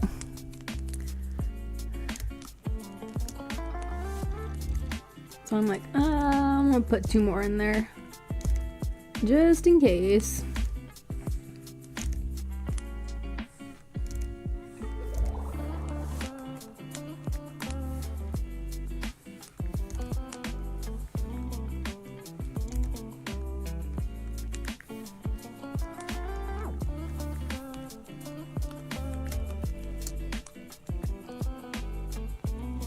Heck yeah, we are. Figure if you got points, you know, might as well put them towards something. If I could get the sound effect point buy thing to work, and I think there's people trying to figure it out of how to get it to work on YouTube, because it works on Twitch, but if I could get that to work, then there would be more things to spend points on, because then you guys can make Roscoe put out sound effects. What in the world was that? What was that slot? Was there an actual slot machine that pops up right next to you when you do that? That's cool. Okay, that's cool. I looked up, I was like, what is that fading into the floor? Oh my gosh, it does! Check that out! Wow!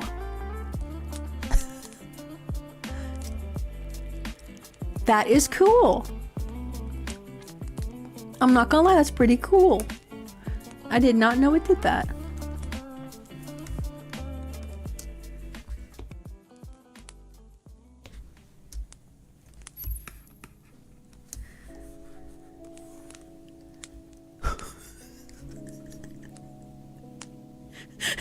Strawman waited for like the best time for that.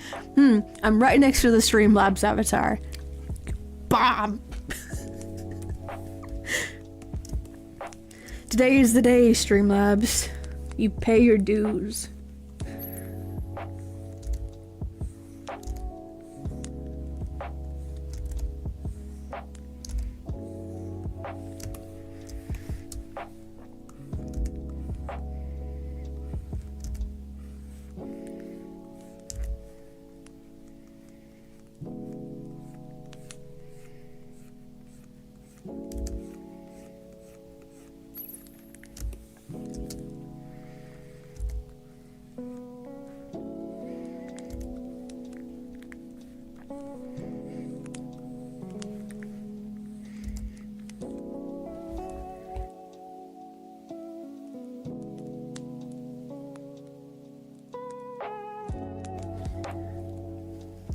Little malls like the X look like an H. Oh no!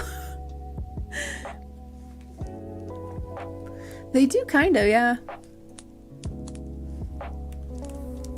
And there's a way for me to change the font settings as well. But I have not.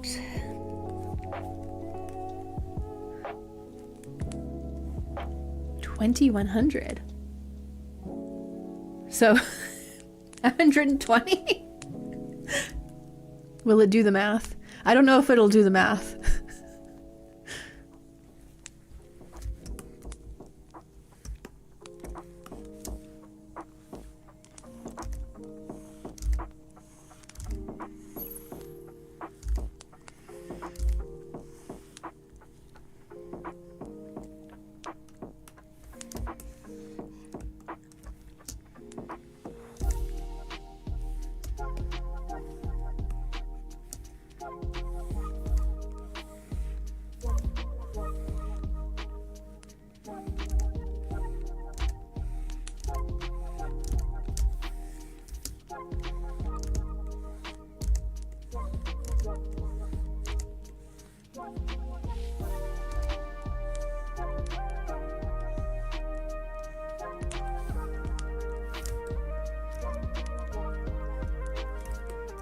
Just gonna fade that out a little bit more.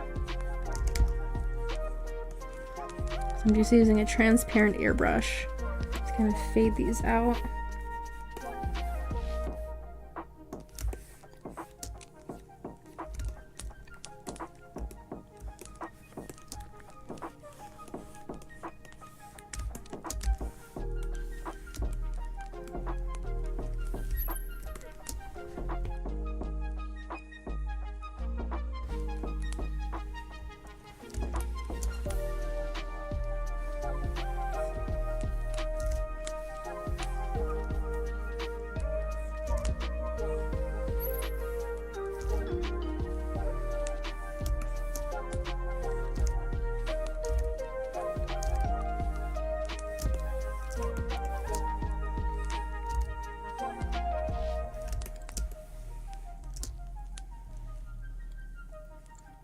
$360. Just turns around. And again. Does a whole pirouette.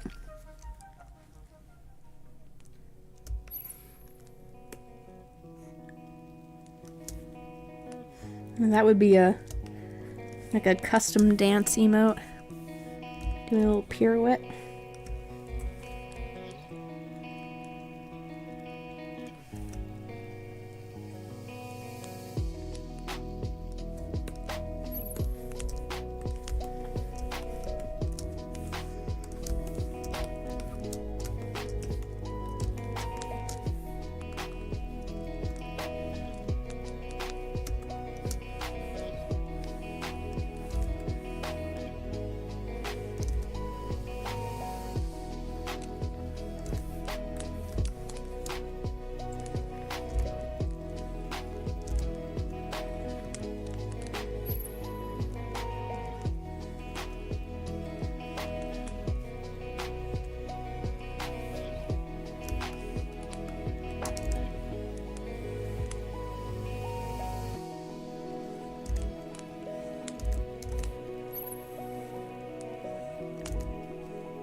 Oh no!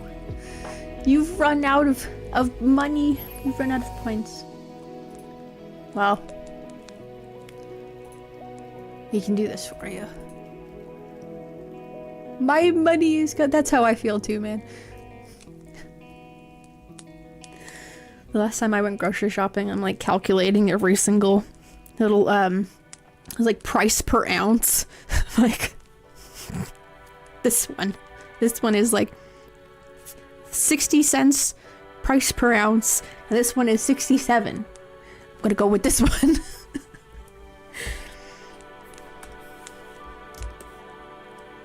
Thankfully we're getting another discount grocery store in this town, so I'm just like finally.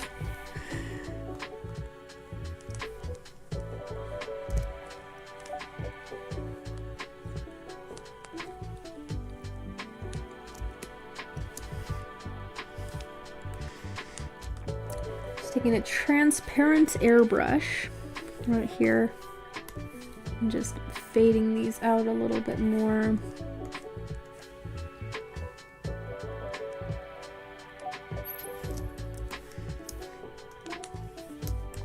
So now I've just got the face to do, and then if I wanted to put in line work for the cutie mark, I could, but we'll see. No, did they all go away? What? Oh my gosh. Well, I think you get points too from chatting. So as long as you stay chatting, you're getting currency. Throw you some more. But yeah. I think the rate is like 5 points per chat or per minute or something. I don't know. I don't have these things memorized in my head.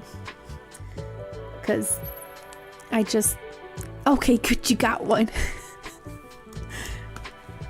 Because I don't know, I'm not a salesman for the game. I don't know. I talk about my art stuff. But that's what I'm doing. That's what I know. I speak on what I know. For the most part. Other times, I like to contemplate the perhaps of why.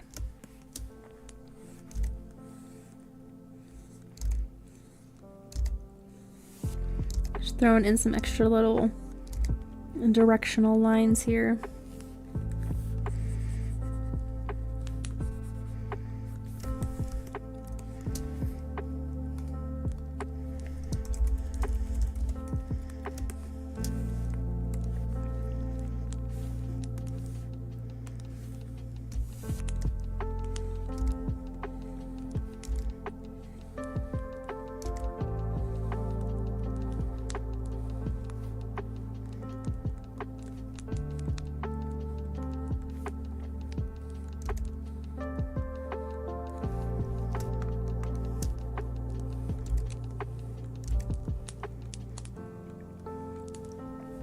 So I'm using a different brush down here. I'm using my eyelash brush because it gives me a little bit of a better taper and a little more transparency there, instead of me using the colored pencil brush that I've been using for a while.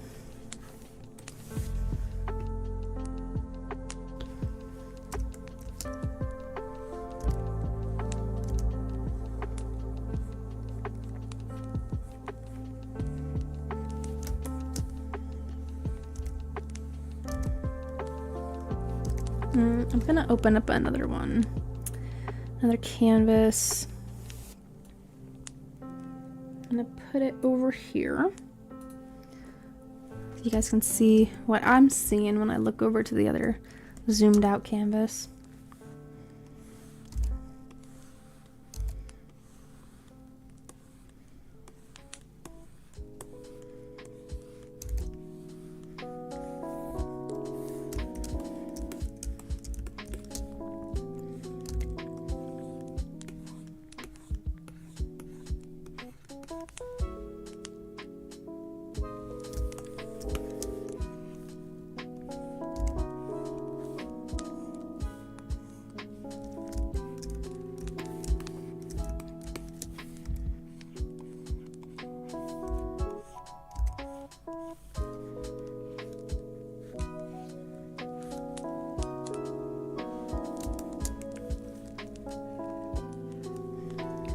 Gonna round this out a little bit more.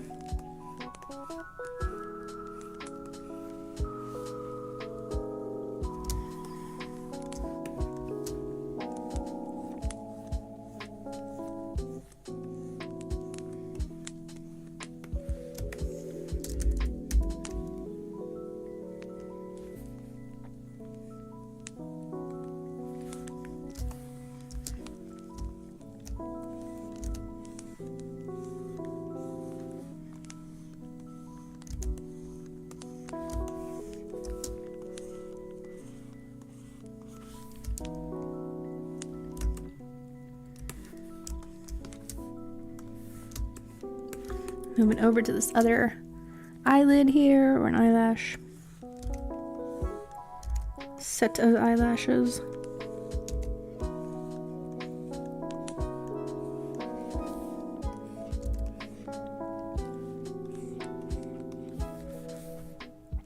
I'm gonna decrease the line work for the body right here, just so I can see the other side.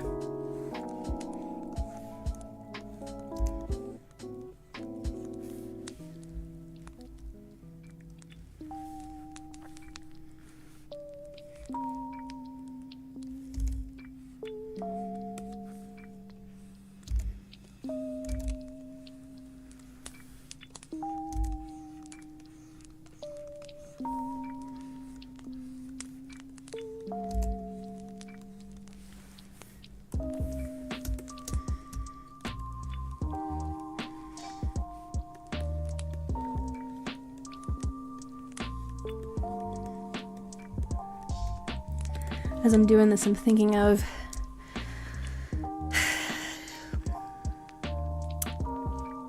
okay, I have to provide some backstory of what I'm thinking of here. And I changed my gloves because of it, because I'm getting nervous. So this upcoming July, there's going to be another convention that Wolf and I go to. And this is Comic-Con High. So it's, oh, thank you, honey bun. I got my water right here. So there's the secondary Comic-Con convention, which is Comic-Con High, in Huntsville. And this year I'm going to apply to do a panel. And I'm nervous about it, but like I'm excited. The right word is excited. I'm excited for it. If I get in, which I'm pretty sure I'll get in because Wolf has connections. And I know the con chairs. So, but the panel that I'm wanting to do, the panel that I'm wanting to do is a Miku versus Teto panel, where it's there's a bunch of different music, there's a bunch of different songs out there, music pieces that are out there recently that have featured Miku and Teto, like fighting each other, you know, or singing a song together, like a duet or something. And I've just seen so many of these pop up recently that I started compiling them into a playlist. And so I want to do a panel where people are able to. I was gonna have it be a thing where you could like vote, but I can't find a platform that will do it for free for a single day. So I'm just gonna have it be a thing of like, you know, raise your hand if you think that Miku won this or Teto won this, you know, and we'll do like a count, you know, of how many people voted for Miku and how many people voted for Teto. But I want to record it. I want to have like a recorded version of this somehow. So as I'm working on this, I'm thinking like, how would I angle that? How would I, you know, show the music videos for, I think it's, how many songs do I have in this thing? I'm taking a little bit of a break. Not too much though. I have, let's see here, playlists, 17 songs. So 17 songs exactly. It is exactly 1 hour. So I'm just like,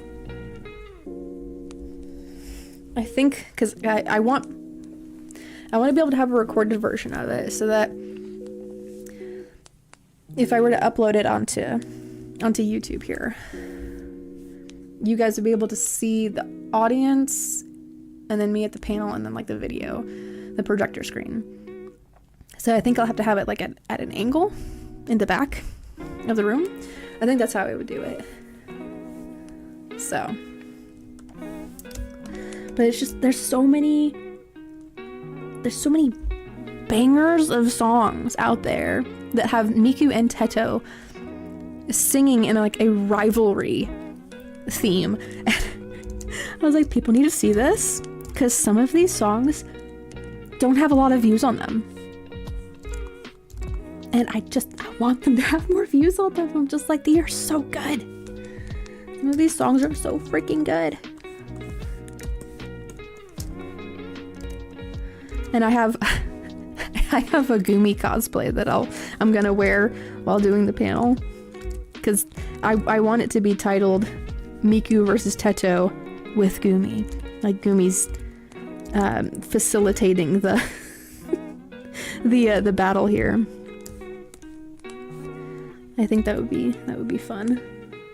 Because the last convention we went to at Birmingham, they had a panel that was, you know, a sing-along with Miku and friends. And so I'm reading this title and I'm thinking, okay, there's gonna be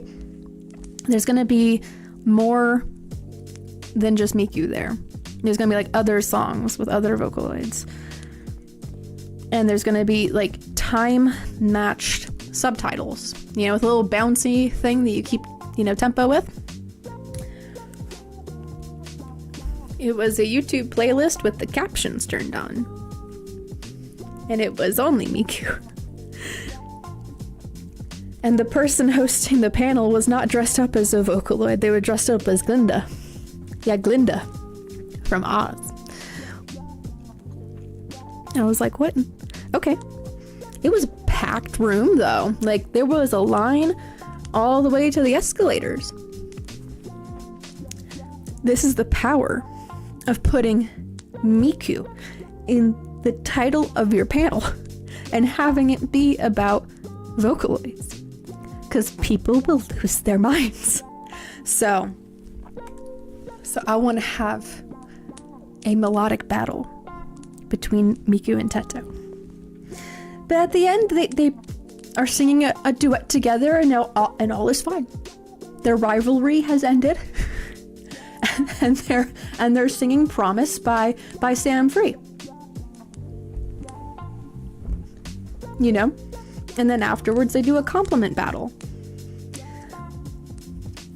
And the very end, we cap it off with a Miku Teto duet that is, what is it called?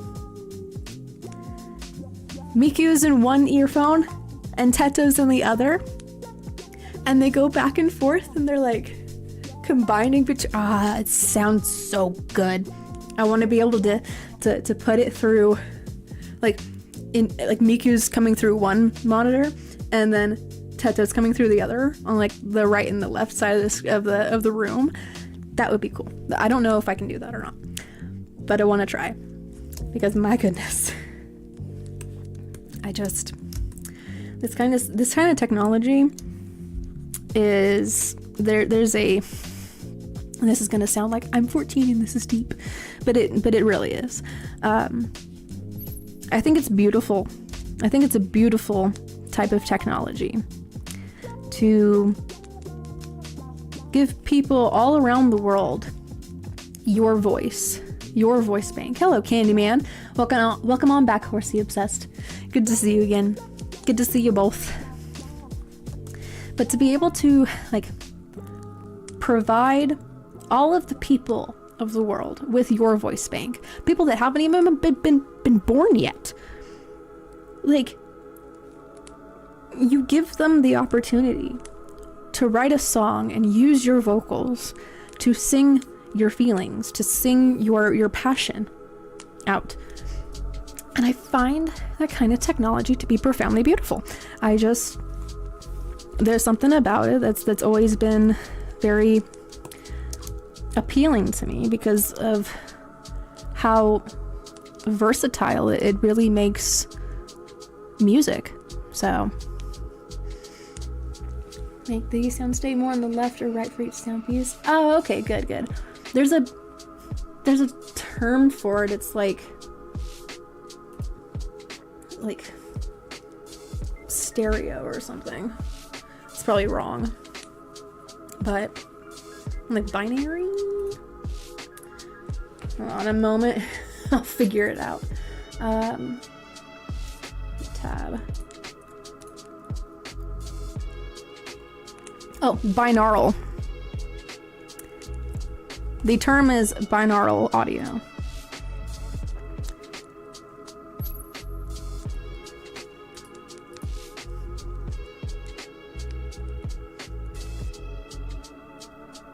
Because I went AFK for that.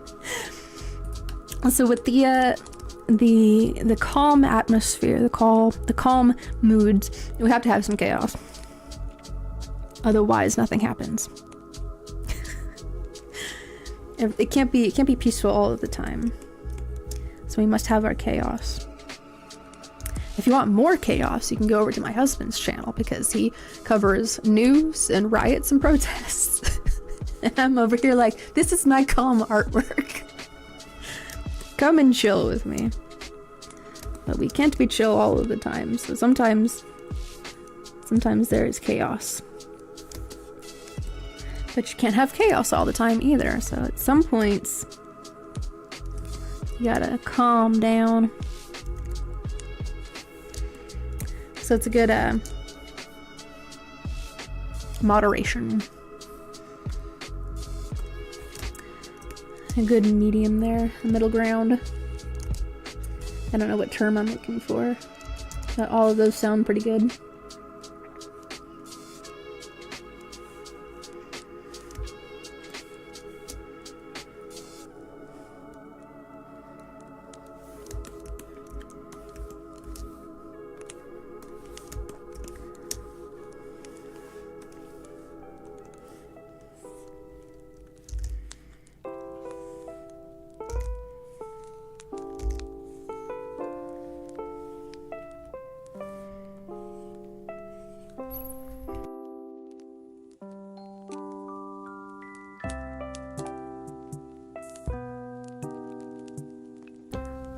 Gosh, there's and I assume you know about this episode, but there is an episode of My Little Pony where,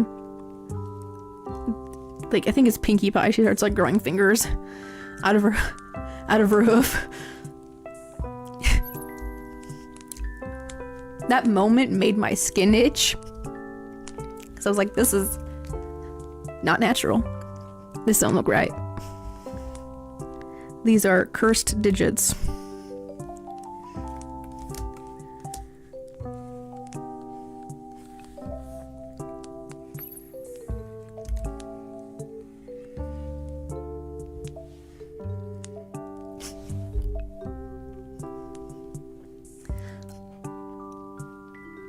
Do you have that timestamp memorized? Because I have questions how you knew exactly which like moment that is.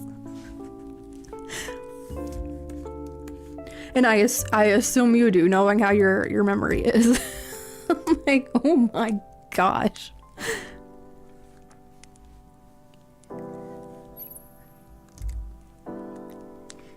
I believe that's also the episode where she has like a original generation My Little Pony face. Or is it G3? It might be G3. But yeah. Those moments, I swear, they do those for the fans. I can't fathom that they're just like, oh yeah, we're just gonna, do this just cause. No, they know about us. This one, she has all the clones, one has hands. Oh, I forgot about that episode. Yeah, was it like too many pinkies? Something like that. It was like this close to becoming feral horsey. I was like, we need to do a scene change or this is gonna become uncanny. Thank you. I don't know what colors I'm gonna make her color palette, but it's going to be equally as cutesy.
One of the consummated giant display for Oral made Pinkie Pie go through them. Oh my gosh, that's great!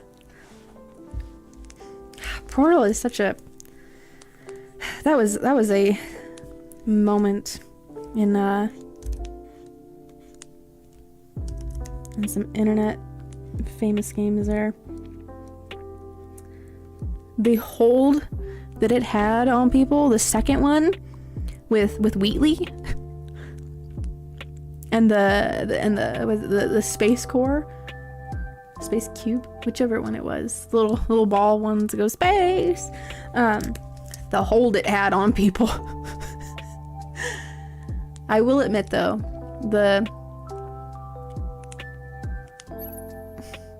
the textures of the portals were very satisfying when you were to like shoot the portal gun at a wall and it kind of like splats open there.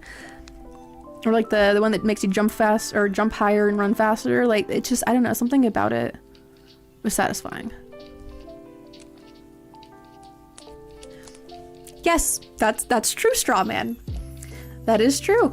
And his voice actor is Weird Al Yankovic. And I can't think of a more perfect partner for Pinkie Pie than Cheese Sandwich. Oh my goodness. Oh my gosh, Horsey Obsessed. I recognize that song from the Strange Magic movie with the strangely proportionated faces for their models.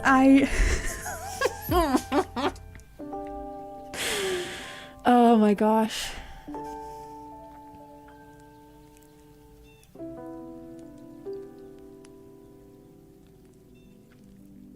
No, it's me. I voiced it. Oh my gosh. We're gonna add that to your repertoire. Your portfolio of voices, Strawman, yes.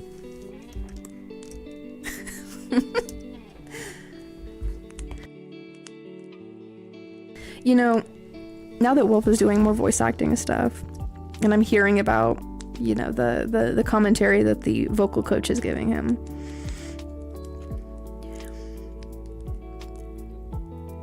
the need for unique voices, especially unique male voices within the field he's going into, is incredibly needing. Like they need more unique voices. So it's very there's a lot of opportunity in there.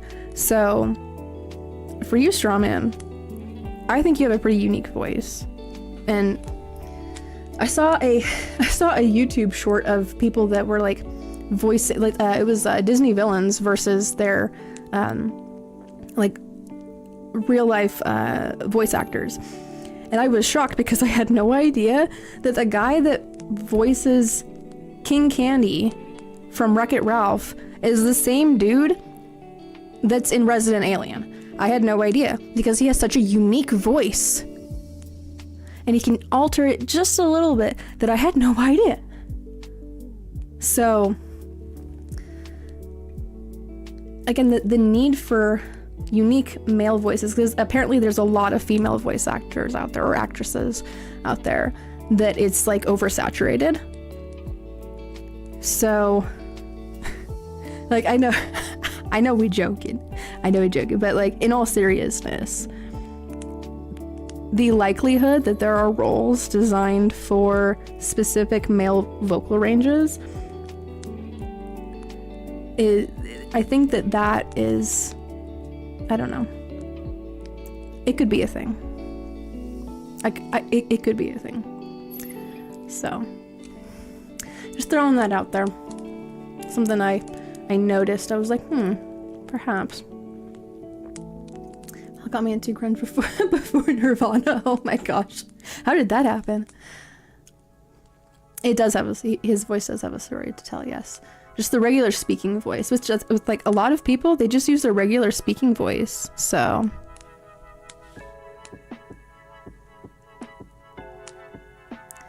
Somebody have broken my leg bone. Oh no! Well, don't do anything that's gonna exacerbate or hurt that that injury anymore. I would not recommend that. I think I am very quickly gonna line art this cutie mark here. Oh well, at least it's at least you're all good though. I'm glad to hear about that. But I think as long as you're comfy and, you know, and healthy.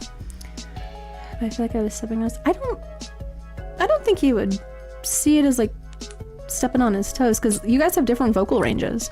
He has a deeper vocal range, and I think that yours is somewhere in like the mid-tone to like a higher one, which is again like with certain unique roles they require that. And same thing in his case. So, you know, there's actually not a lot of male voice actors that can get to certain vocal ranges without like practicing or, you know, having like been speaking like that for a long time. So,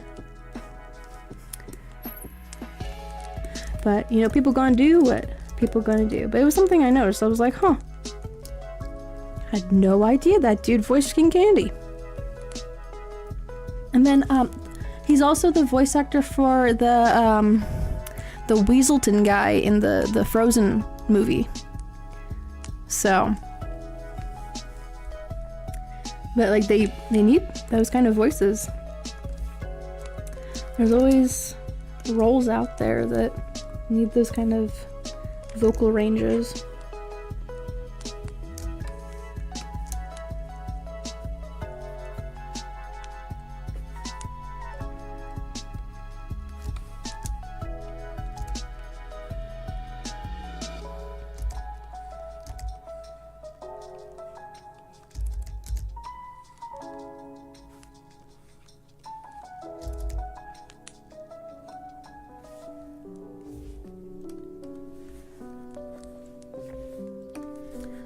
Okay, this last part of line work, it's gonna be finished up with this cutie mark.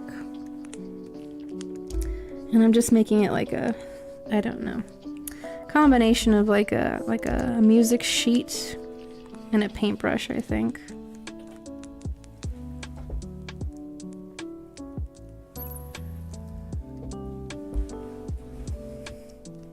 The cat is moving.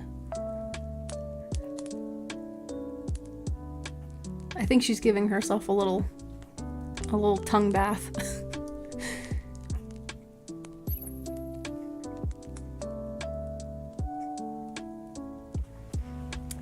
People like Gary Oldman, who plays live action characters you wouldn't believe are the same guy, right? Like, when you got an actor that can fill that many shoes and people don't know it's the same guy, that's a talent. That, like, it comes to a point where I'm just like, Robert Downey Jr. is Iron Man, and I can only ever see him as Iron Man because he's done that character for so long. I have a really hard time seeing him as Doom. I see his face and I'm just like, that's Iron Man. So, you know, I'm not trying to like fault the dude or anything, but like, if you're able to play multiple different roles and people have no idea you're the same person filling all these roles, like, that's acting. You're acting as a different character, and people are able to believe and be immersed that you are a different character. So I don't know how differently Robert Downey Jr. is gonna act, you know, between, you know, Iron Man and then Doom. Like, are they very similar characters in personality? So,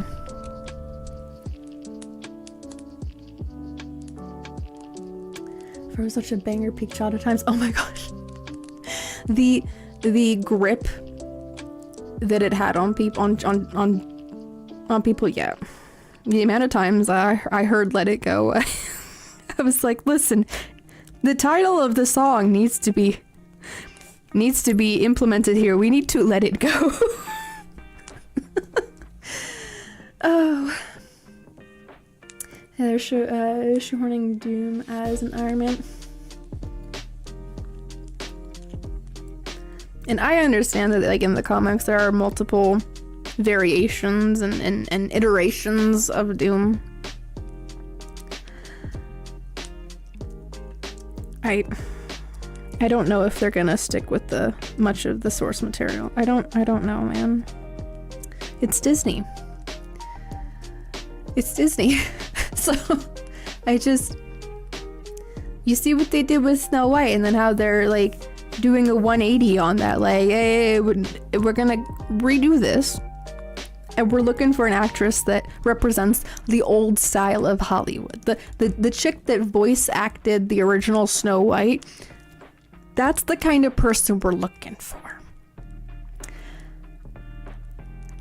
I don't know if that's being applied to Marvel, but we'll see. Oh, I figured it wasn't from the source. I'm just saying that, like, even still, like, beyond that, how much source material will they actually, you know, pay homage to or honor or respect, right? There's only so much you can adapt from comic to screen. You've got, what, 2 hours? There's way more than 2 hours of source material there, so it's gonna be interesting to see how they spin that. You remember the Moldy Red Wars? I do not. Are you talking about from the croissant? Oh. I thought we was like, wait, was there a time in the grocery stores where, like, people were fighting to get unmolded bread or something during COVID? Oh my gosh. Yes, excellent soup.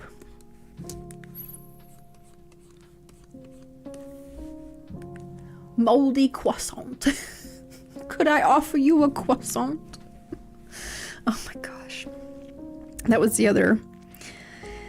And another show that was very instrumental in core memory building for a lot of kids my age. What kids? I was born in 1997, so yeah. The Saturday morning cartoons. Jimmy Neutron was part of that, so.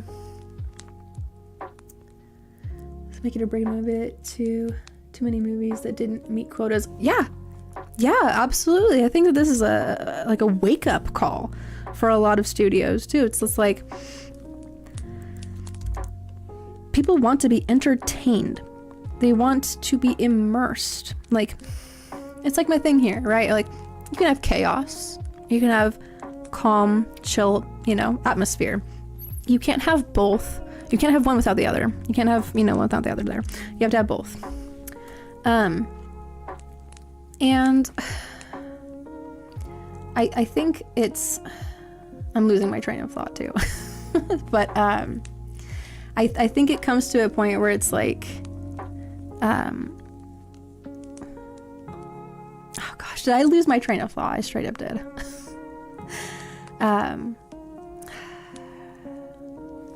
Hold on, it'll come to me in a moment. It's deleted Jimmy Neutron origin story. I saw that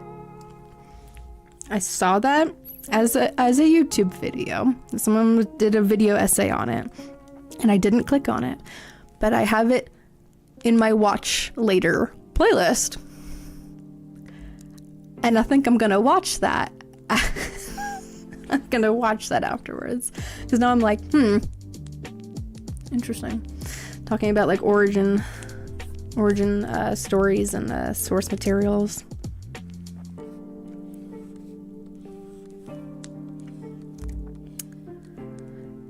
What was that thought?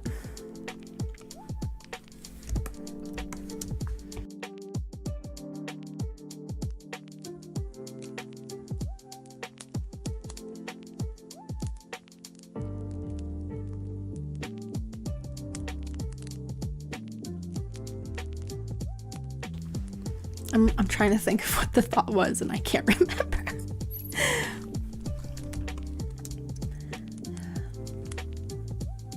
So I play the main Super Genius girl is Jimmy Neutron's voice. Oh, what? That's cool. I wonder if that's is that a callback to the voice actor having done Jimmy Neutron's voice? Because if so, that's pretty cool.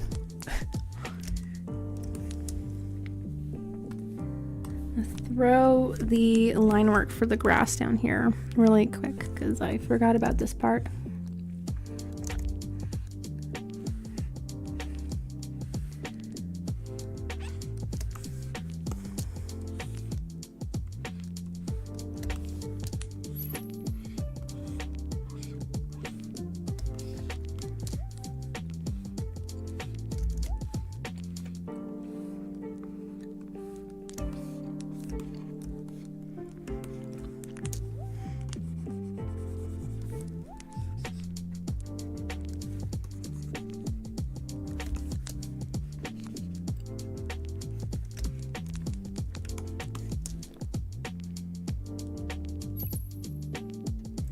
Guess most typecast in the game is Guild Wars 2 and the character is Tiami. Oh, gotcha. Okay.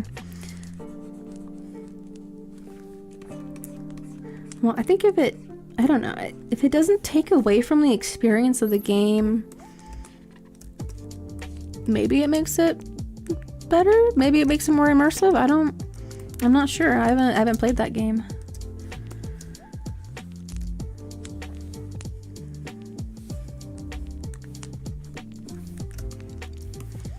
Okay, I think this line work is good. Everything's there.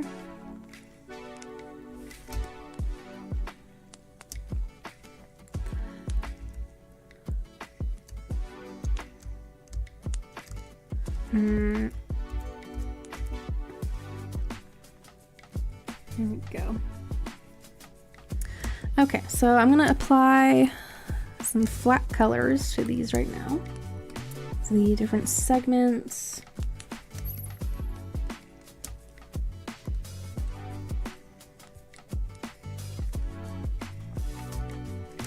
First though, I'm gonna select all of my line work, the outside of it. Make sure I've got all of those pieces selected. Invert them. Make a layer there. I'm gonna color it a dark gray.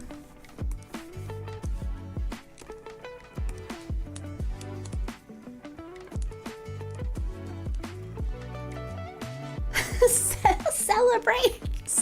Woohoo! Oh my gosh. Watch, I had a character called Booger Sugar. What? It's called Booger Sugar. Are you sure it's not flipped the other way around and it was Jimmy Neutron's dad? Is calling the mom that?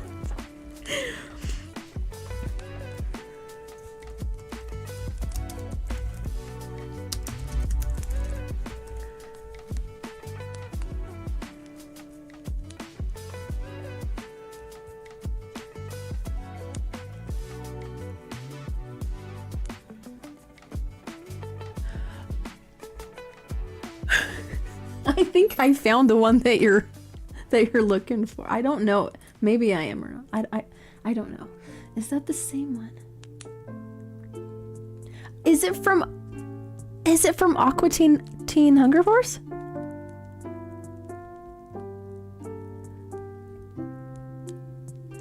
I don't know.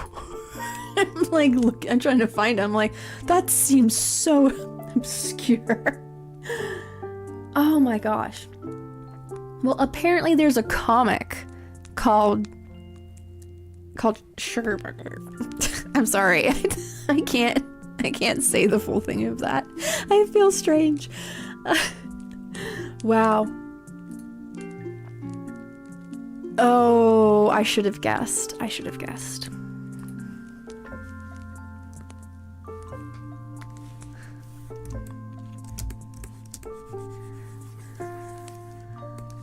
So I put this gray layer on first, and then I clean it up very, very quickly. I try to make it quick, but every now and then it's not so quick.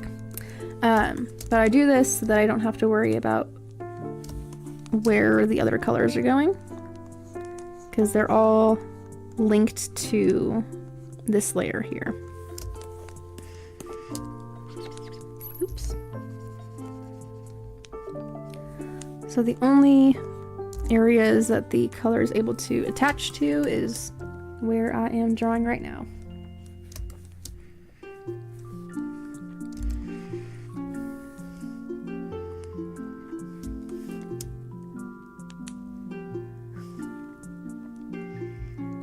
You know, I did wonder why he was so obsessed with ducks and pie. Cause he does the sugar booger and then gets cravings for pie. That explains it. You know, that was really like, if you're gonna make a show, a cartoon show that's directed towards kids, having it be where like the parental figures are obsessed with like one or two things that make them quirky, that's gonna stick in the heads of the audience, because we all know that Hugh Neutron likes ducks and pie. It's just because it's how often he is like obsessing over ducks and pie. Do you think if Jimmy's mom were to make a pie in the shape of a duck, or a duck in the shape of a pie, regardless, either one, do you think his head would explode? Do you think he would just lose his mind? I think he would. I think he would have had one of those moments of just yelling into the void in ecstasy. She made a duck pie in an episode. Like she put duck meat in the pie? Cause I don't think I watched that one. Did he freak out? He's like, honey, you can't just kill a duck and put it in the pie. These are sacred animals, don't you know? Turns Canadian. Oh, it was shaped like a duck. Okay, good. Okay. So then it actually did happen. Okay. Wow. I had no idea. I was speaking towards an actual episode there. A Dinkelberg. That meme that came out where it's like the dad's talking about like, yeah, this is where I would have my, you know, my best dad trophy if I had one. I loved when that meme came out. I was like, this is great. This is the proper usage of this joke. This would be where I kept my give a craps if I had any.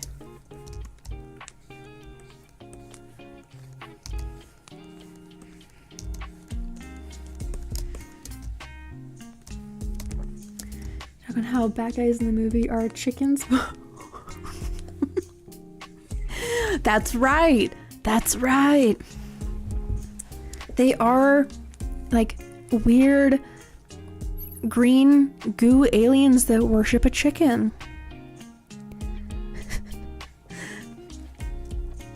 That movie, I don't know. There's certain qualifications to what makes a movie timeless. I think that's my own personal library of timeless movies and TV shows. That's in there. That's in the library. When animated movies do music videos or like music sequences,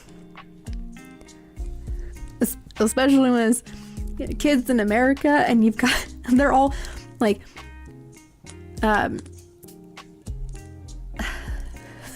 they're all making adjustments to these theme park rides to make them like like spacecraft. One does not think about the lack of oxygen in what they're doing you just don't think about it. It's just because you're so immersed in the cool animations and the music. It's like you don't think about the fact that they can't breathe. So, but yes, it's I don't know. I really like animated movies that put like music sequences in there, because I lost my mind during the I'm Still Here sequence of Treasure Planet. I lost my mind. I was like, this is incredible. This is beautiful. Same thing. All of the scenes, the musical sequences from Spirit, Stallion of the Cimarron. All the musical scenes from Anastasia.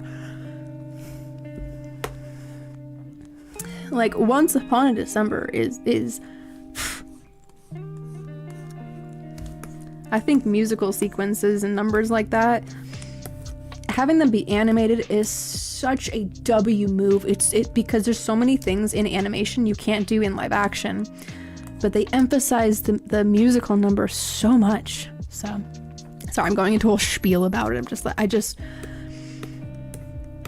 When it's a banger, man, it's a banger, and the animation is doing it a service. So, yeah. Doug Dimmadome, owner of the Dimsdale Dimmadome, and his the dome on his hat keeps getting taller and taller. It's like, you guys can't even see my head, like all the way freaking to the stratosphere.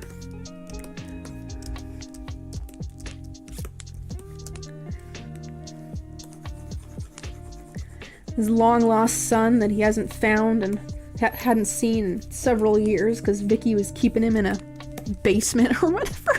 I don't know. I can't remember what that episode was.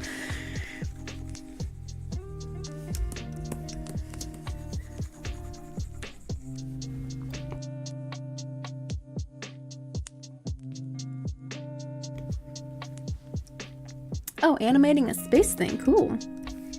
That was good timing then.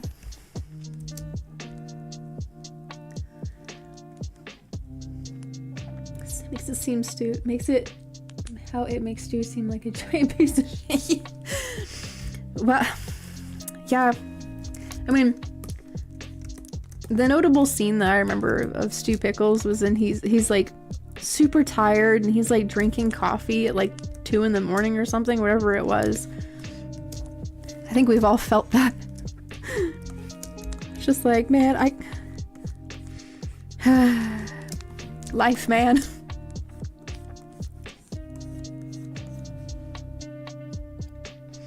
But that's Rugrats. It's another one. Oh my gosh, just thinking about it, I'm gonna start like tearing up. The Rugrats Paris movie. And they're on the airplane, man. And Tommy's looking out the window and sees in the clouds, man. I can't. I'm like,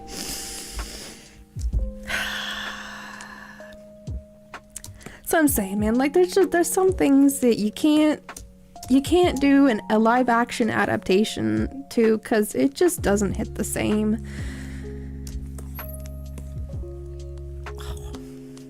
I still remember that orange VHS tape. I was like, oh my gosh, get your tissues ready, we're gonna cry tonight.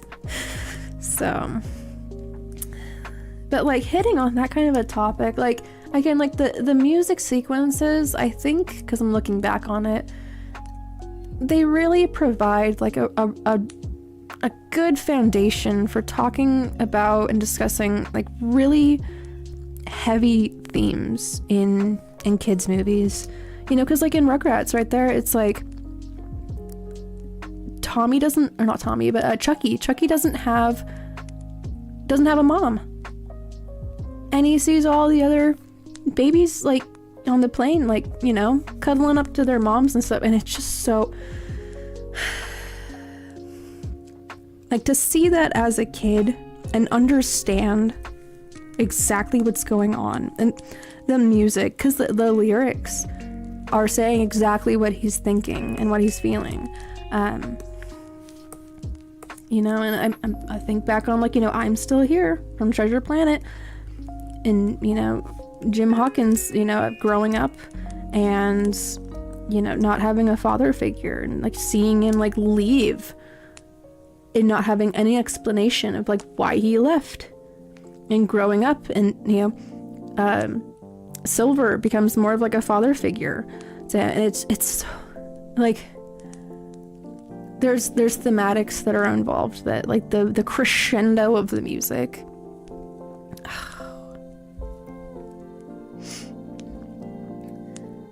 He's making pudding for Angelica because he lost control of his life. Yeah.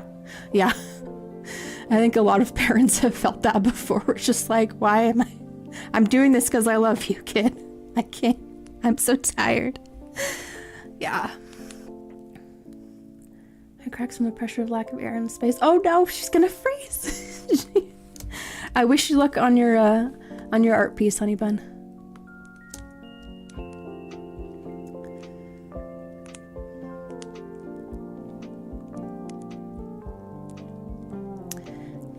He and lost the babies at... Oh, was that the, That's not the one with the wild thornberries, is it? Where they're in the jungle and stuff? Because, like, when they did that crossover, I was like, this is good. Okay, when you're gonna have, like... When you're gonna have, like TV shows from the same studio and they look fairly similar in style, it makes sense to do, a crossover, you know, because it looks realistic. Then it's like, okay, I can understand that these characters are from the same universe because they look like they're from the same universe.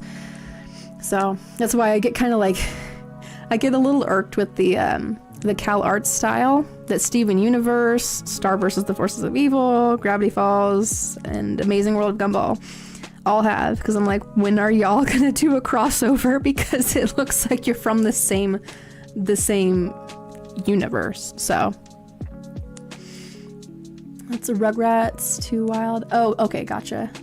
Talking about Rugrats movie. Why do I don't have a lot of vivid memories of that one, but I remember, I don't know, that might be from the Gone Wild one.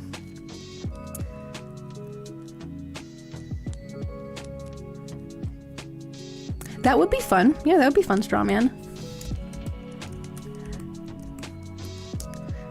Especially with the puppet, yeah. I think that would be fitting too. So.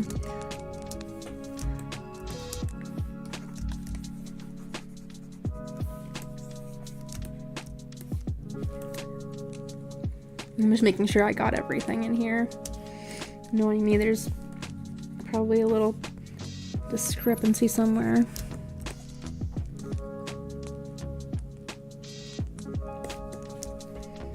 Lock that.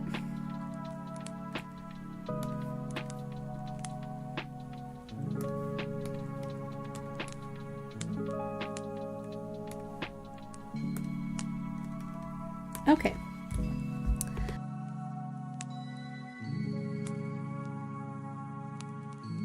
I have to use the restroom really quick. Because that Mike's Lemonade catch caught up to me. So now I gotta get rid of it. Part is Disney sabotage Treasure Planet on purpose. Yeah, yeah, which is a shame, because like that it's just a shame. My bladder's calling me. I'm just like, I can't think right now. I gotta go. So give me one moment. I'll be right back.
Kristen, I can read the chat. I can see you, Kristen.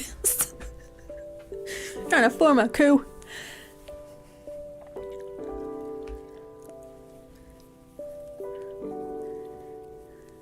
Does the Naruto one work? Does it actually start to Naruto run? Oh yes, oh yes. I'm gonna have to look for hidden bombs, I'm sure.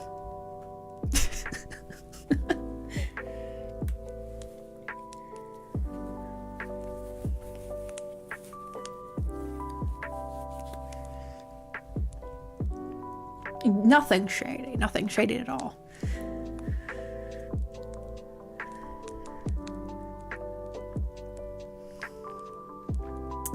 Welcome on in, Niels. I was like, wait a second, there's a blue Len. Why is there a blue Len on the floor? Because it's Niels. Welcome on back. Yes, I had to use the restroom. Okay, let me look for a nice color palette.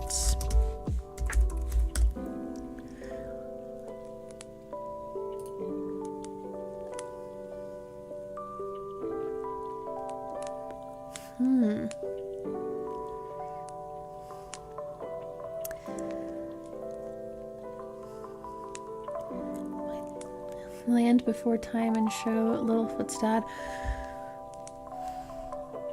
Yeah, that was a sad. There's a sadness behind Land Before Time, especially with the girl that played the little green dinosaur, the little one. It was really sad what happened with her.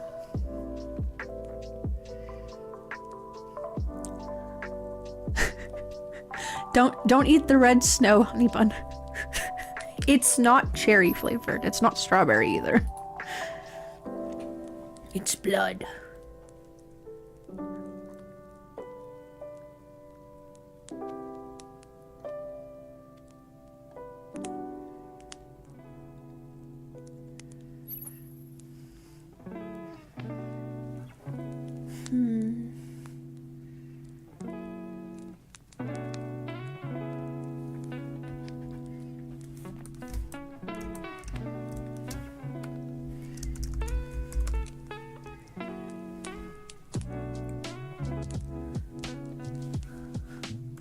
I think I found a palette that I like.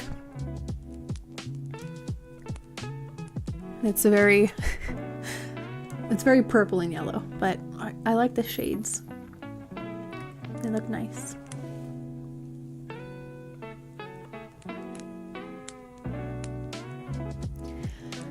Right. Yeah. That's... I can't even attack myself. Sometimes it works and sometimes it doesn't. I don't know why it says attack requires a valid target when, like, that's how you do the command. So I don't know why it does that. It's weird.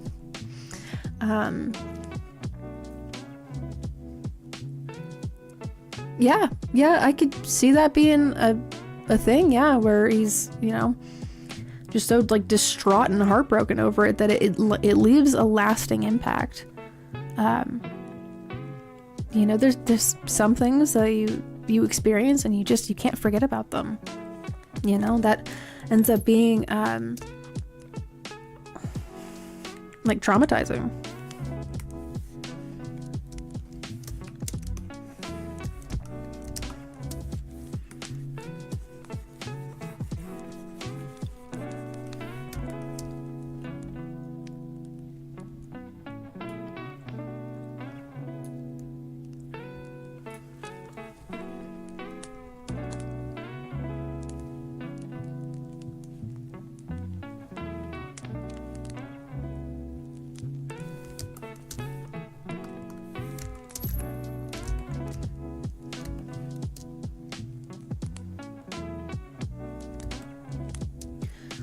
Yeah, I could see those first ones are like, the first ones were probably like really, you know, shaky or just hard to even like verbalize, you know, vocalize those lines. Yeah, I don't think I could do something like that. That would, again, it messes people up. You know, when you're that close to people and you hear about those things happening, it's like, very, very strong-willed people. Like, I can have a strong will when I really want to do something, but when you involve other people like that, and that, you know, something tragic like that happens to them, that you have no way of knowing that was going to happen, or even, you know, preparing for it. It's just,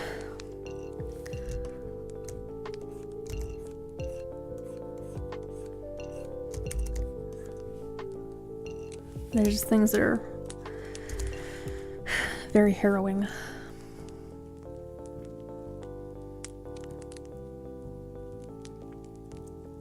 Right? I don't know what they're gonna do with that, because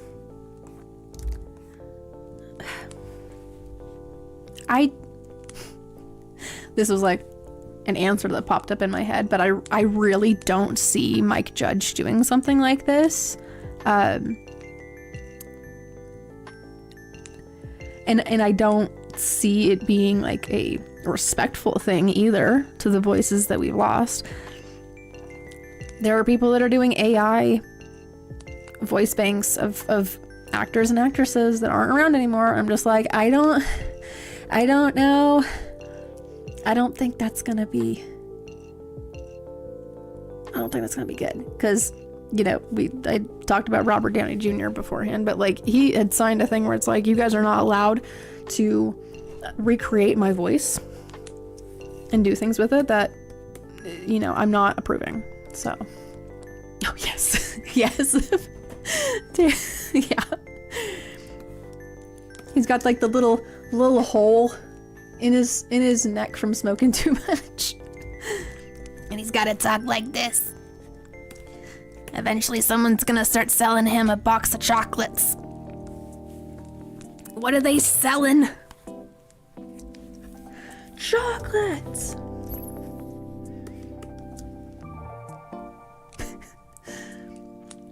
What do you challenge me to, Christus?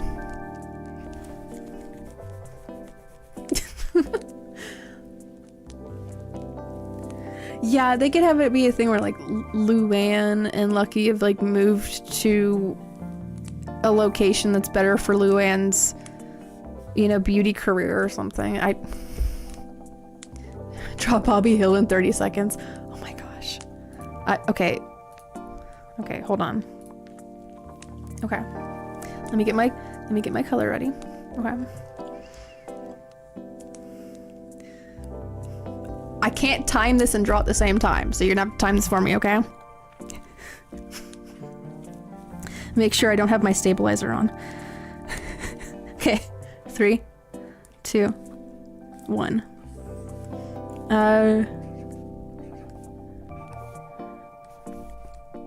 This is not gonna be good. Like, Bobby, Dad.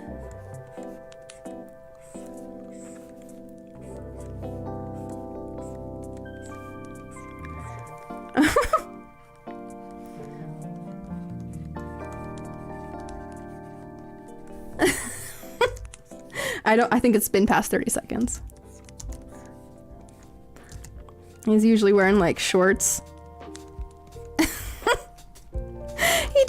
He doesn't have like much hair here really, because he's got Cotton's jeans there. He's got very little hair. There you go. There's my Bobby. He looks so generic. But Dad. Alrighty. Thank you for the challenge, Christus. You can see more info books like Bobby is a chef working for Chang Masana Song and hinting Jane married Connie. Oh. Is this, I don't know. Would it be like an arranged marriage, or did she like want to, or is it for like for the success of the family? The dad's like, please, please. I need to get a membership into the Four Rivers Country Club. Or Nine Rivers? Is it Nine Rivers? I've always gotten the number wrong. Yeah, never give up, never back down.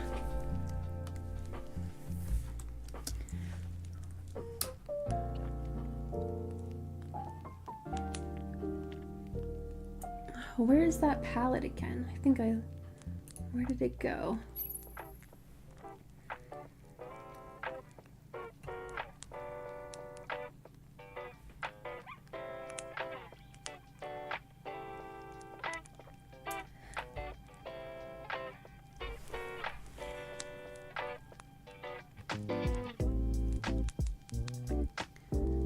The reference I was using for my color palette is gone, and I don't know where it went.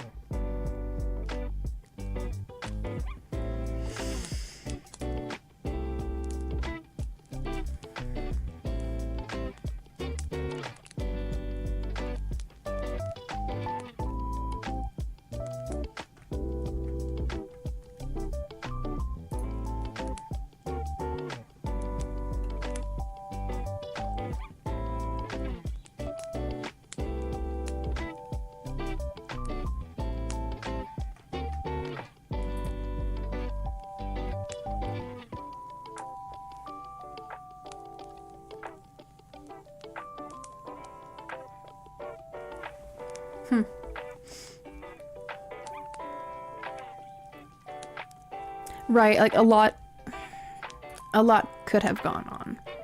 So I think as long as it makes sense, you know, with the characters and like their personalities, what they were already striving for, I think it'll work. I think it'll be fine. Again, as long as it makes sense, you know, it's not, you know, de-immersifying.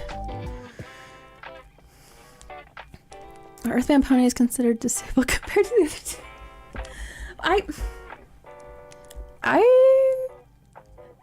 I don't know. I mean, because they have their own set of duties that the Pegasi and the unicorns don't do. But I mean, there's an episode. I think there's a couple where it's it's their version of like Thanksgiving, isn't it?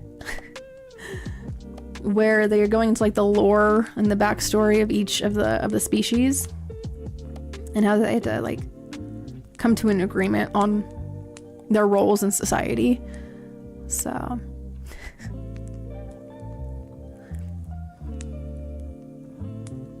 I think we're changed too much no matter what they do. Yeah.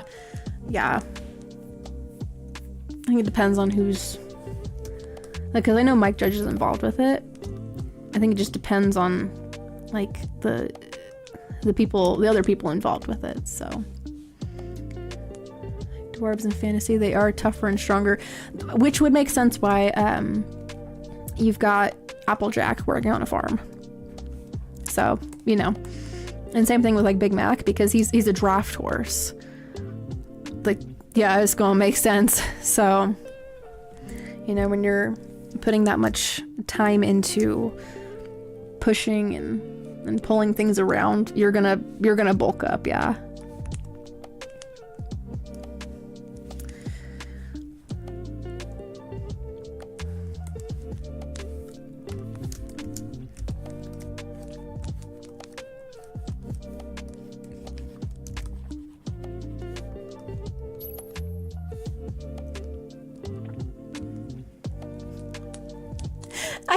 That episode went completely over my head.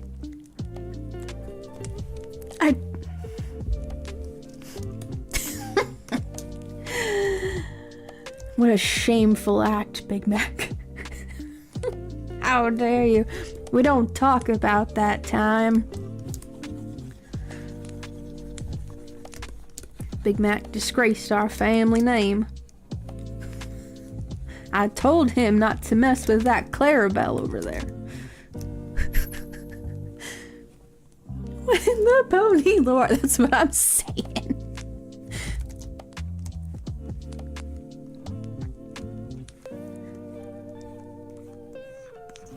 This when it's a pony art show, we're gonna talk about ponies.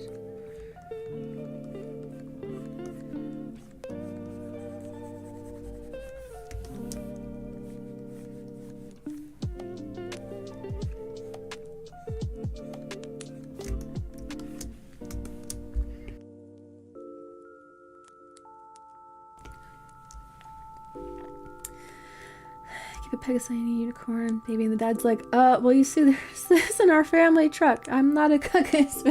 I do remember seeing that. Oh man.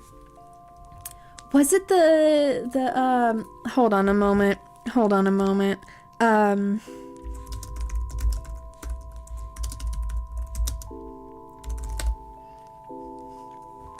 Is it the two characters that work in a bakery? Yeah, it's the cakes.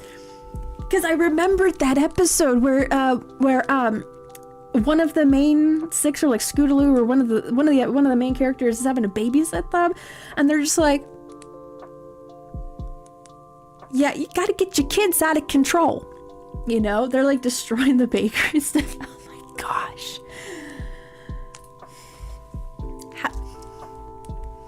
How do you explain that to a kid that's gonna ask, how is it that the two earth ponies made the unicorn and the Pegasus? How are you gonna explain that? Oh, we have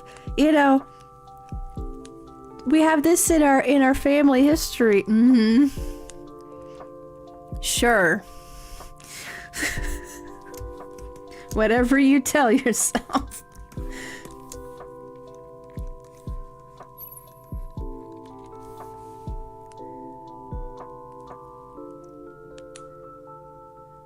It was born with the horn. Yeah, they don't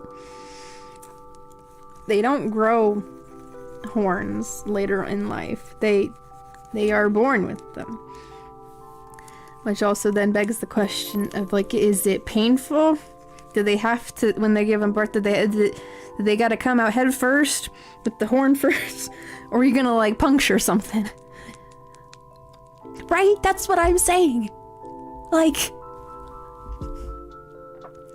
what happens if, like, the Pegasi baby decides that it wants to stretch its wings as it's coming out? Like, ow!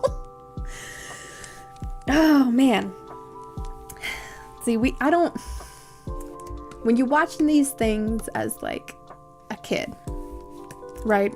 Or even just watching it in the background, because I'd be drawing other people's OCs while I'm, like, looking up and then look back at the canvas, look up at it. And while you're doing other stuff, you don't think about this. Yeah, they fold, but what happens if the baby decides that it wants to stretch as, like, you know, just a random motion? What if it did that while it was inside of the womb? Oh my gosh. Actually, teeth like the narwhals. Well, okay, first of all, I did not know that the narwhal's horn is like a tooth. That's nuts. But yeah, it's I would imagine it's the same kind of material, like oh gosh, what is it? It's like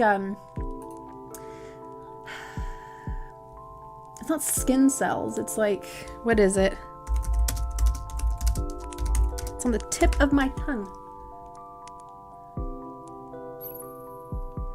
Keratin. Keratin. Thank you.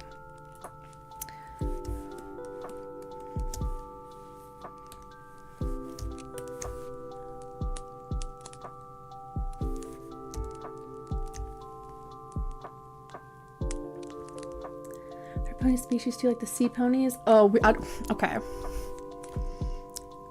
don't talk about the sea ponies. I didn't watch that movie.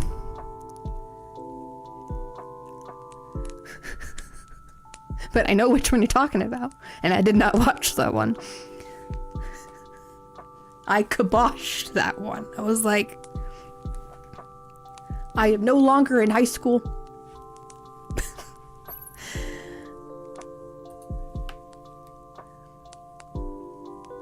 But I do, I thought that there was like a fairy species as well.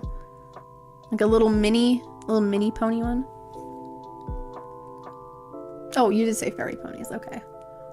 It's the tooth that grows forward and protrudes from the head. What in the world? Oh, okay. That makes sense with its anatomy. I'm like, dang.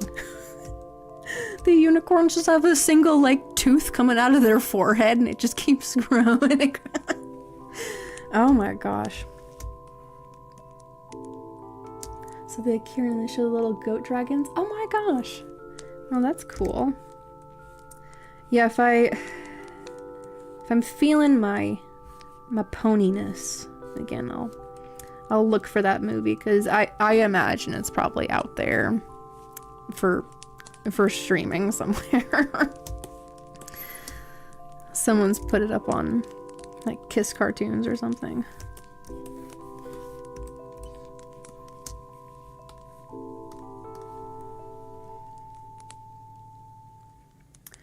Oh, they pulled an aerial.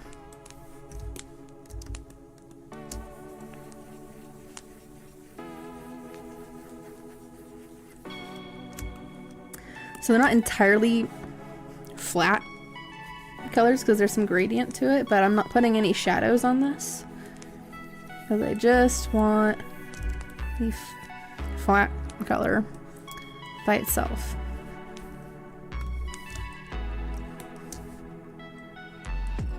So I can show people this is what it will look like if you choose the flat color option. This is what the sketch one looks like. We can eat them. Oh my gosh, someone out there has probably made a funny story about how when Ariel became human, like if she were to become, like, you know, if we were to do the Little Mermaid story in these days, because of the weirdos out there, you know, Prince Eric's like, hey, you know, you gotta just because you're a princess don't mean you're not gonna, you know, do a little bit of work around the palace here. We need you to start taking pictures.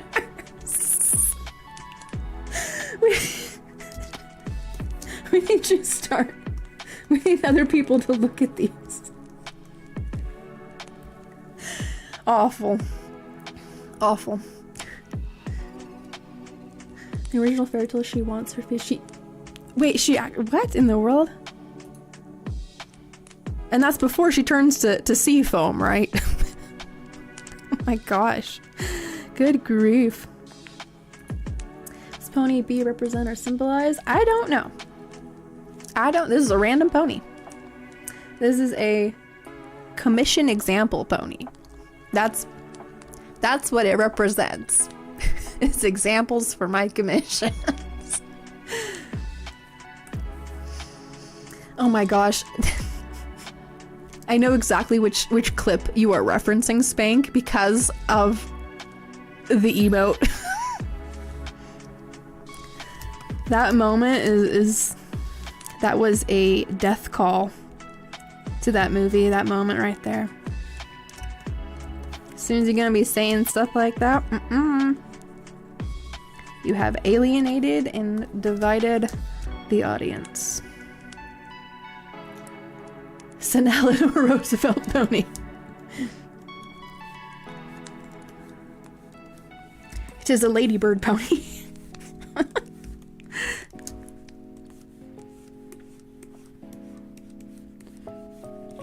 You know, props to King of the Hill for that reference with the dog.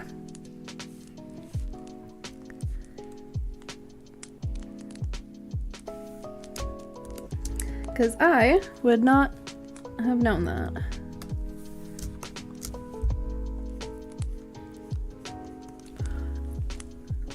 What is this other color here?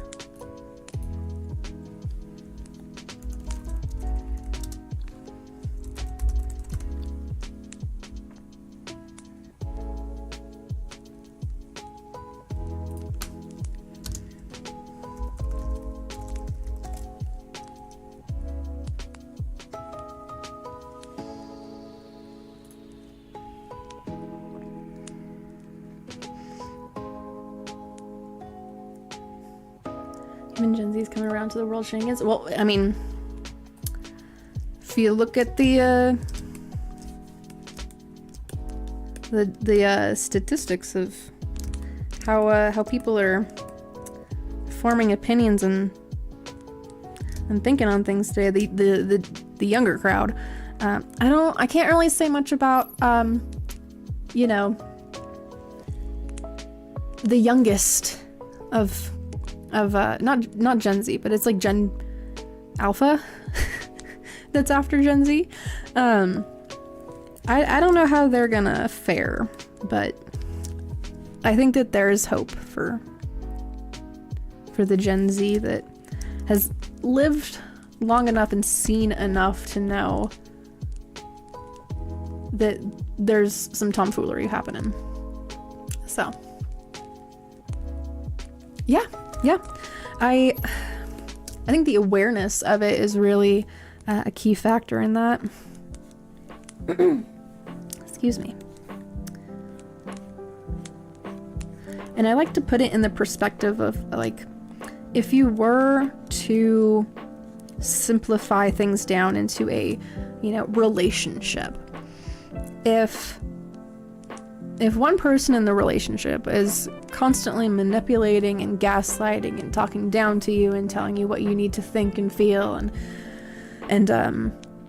you know, like stonewalling any kind of, you know, retort that you have, you're gonna see after a while that it's not a healthy relationship, you know, and that things need to change. And I think, again, with the, you know, loveliness of the internet, a lot of things are being brought to people's attention that they were not aware of.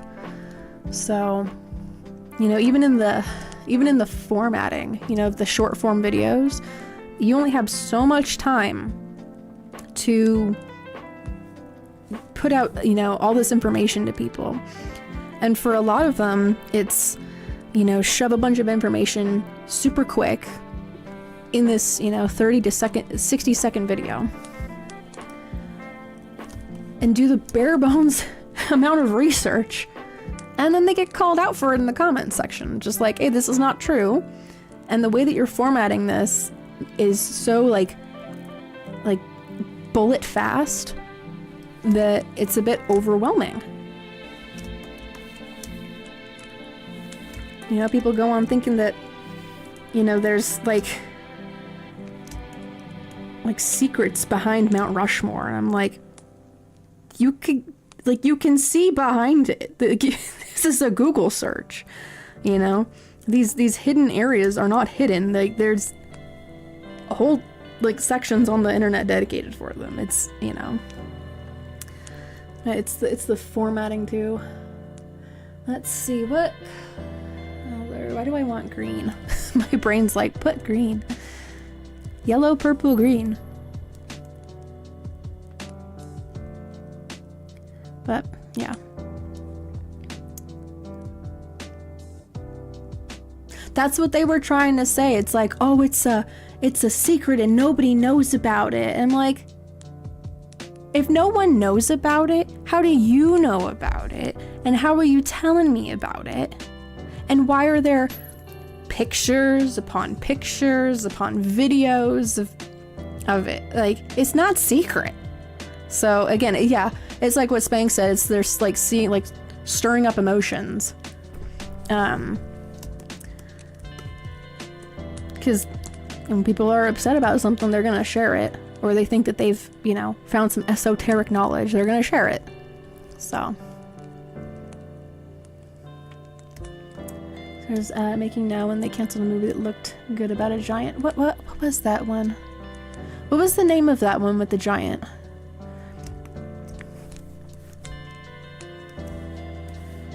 Because I could have sworn I saw something about that. But yeah, I never saw it like take form at all. Oh, gigantic. See, I had seen like a poster of it. Yeah, that's the art that I saw. Oh my gosh, the Doug Dimmadome knife.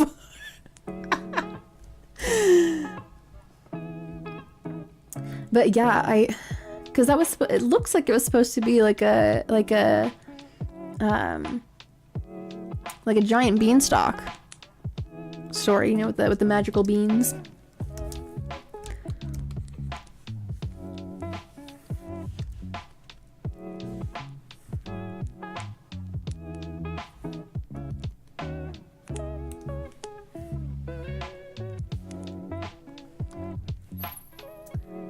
Where is this? Oh, that's why. Clip that.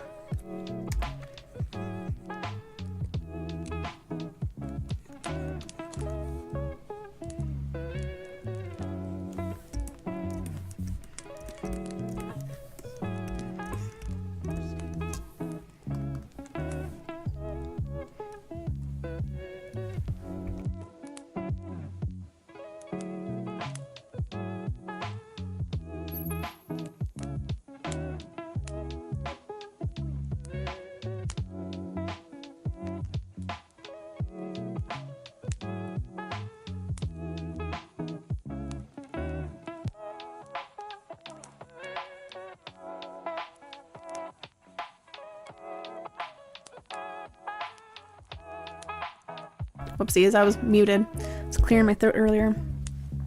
Okay, so she finds him like he's a toy. So that's a good, so that's a good change from like the original story where it's, you know, he's having to like hide and sneak around and run for his life from being eaten. So I was trying to make it look like Bo Peep was the power behind, but yeah, I did. So I didn't like that at all because the texture of her dress is changed. She is a lamp. Yeah. She's a lamp. I believe she's like ceramic or something. She's not a doll. Why is her dress moving around like that? And again, she's a lamp. She's not a plastic or porcelain doll or porcelain. She's a porcelain lamp. She's not. So when she, you know, like it's like her leg or her arm or something gets damaged, like that. It's not gonna be a clean cut like that. It's gonna have some cracks. Cause like,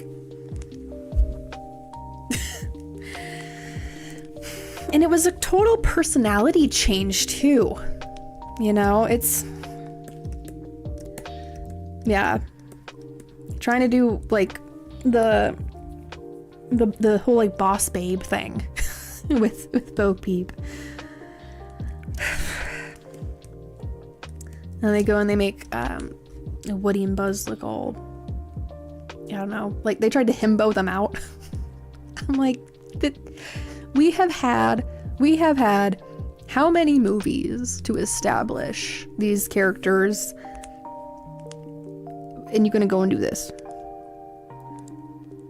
Okay, I thought that the movie before that last one was fine.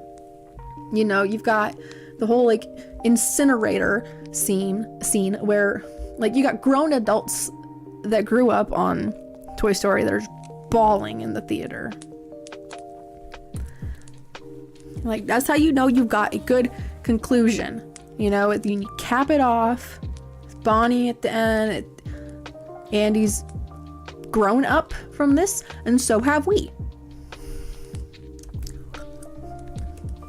Cash cows. That's just what Disney's gonna do. They're gonna cash cow it. So it's because it's offensive for the army men are not right. Right. Well, and they have to. There's a quota that they have to meet too if they want to be eligible for certain rewards in like the Oscars or, you know, the whatever their, you know, whatever their rewards are over there.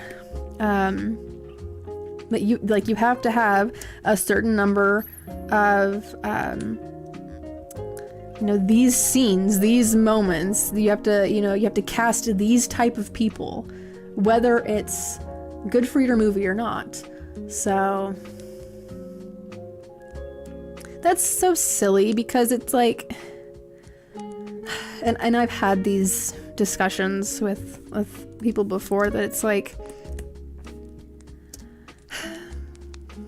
simplifying a very complex human feature to colors is kind of short-sighted, because a girl can like blue and a boy can like pink. I mean, hell, like my youngest brother, his favorite color is pink, but that doesn't mean anything beyond it being his favorite color. It's just a color, you know? It's like the color palettes. They're just color palettes. You know? My favorite colors are purple and green. Purple, green, and black. But it saddens me, and I know some people might get upset with me saying this, but it saddens me when there's people out there that when they see particular color patterns, they assume something about a person. I'm like, just because I like wearing purple, green, and black does not mean that I identify in a certain way, you know? Just because somebody likes the colors orange, pink, and red does not mean that they identify a certain way. They're just color palettes. And at the end of the day, that's all that they're gonna be. At least for me, because when things look good, they look good.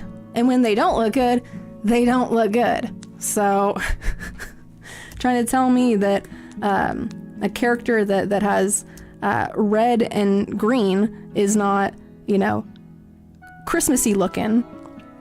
It looks Christmassy looking, because that's the feelings that you get when you look at this shade of red and this shade of green. So it's just, you know, right, exactly. You know, the same thing with red and black. Some people just like those edgy colors. They like the very dramatic. Again, it's dramatic. Certain palettes, certain color schemes evoke certain feelings. You know, like when you look at McDonald's, when you look at Wendy's, KFC, Burger King, Sonic, they all have a particular shade of red. Some of them have yellow in it as well, because the combination of that shade of red and yellow makes people hungry. Also, it's an exciting kind of a palette too. It's like, oh my gosh, I can't wait to get this, you know, food in my stomach. Even though it's not necessarily good for you, it's still fast food. It's the color theory. It's the color palettes. It's those I'm sorry, mostly peaceful red. Have that in a Crayola box. Crayola carton. Oh my gosh. That would be amazing. I think you can actually, I don't know. I think there's a site where you can make your own custom colors for a box of crayons. That would be funny. Oh my gosh, I've got like 6 minutes left. Good grief. Okay, I think I've made good progress on this, besides the cutie mark. I need to color that in here. But yeah, I don't know. I see it happening a lot, and I had halfway joked about it like years ago. And you know, now I actually see it. I see it more on Pinterest when I'm looking for like inspirations for character designs, because I look in the comments and, you know, people will be like, oh my gosh, blank representation. I'm just like, that it's the color palette. And even the original artist will be like, this character is not is not this kind of a person.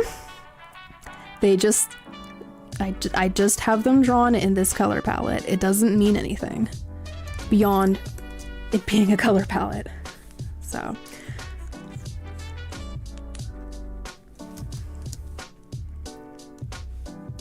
It's like, I don't know, I think it's the thing of, welcome on in, Angeles.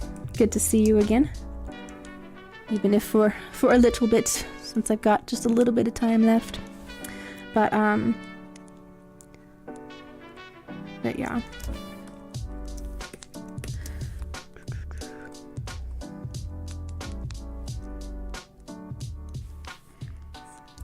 Oh, I remember what I was gonna say. It's one of those things where it's like, it's not that deep, bro.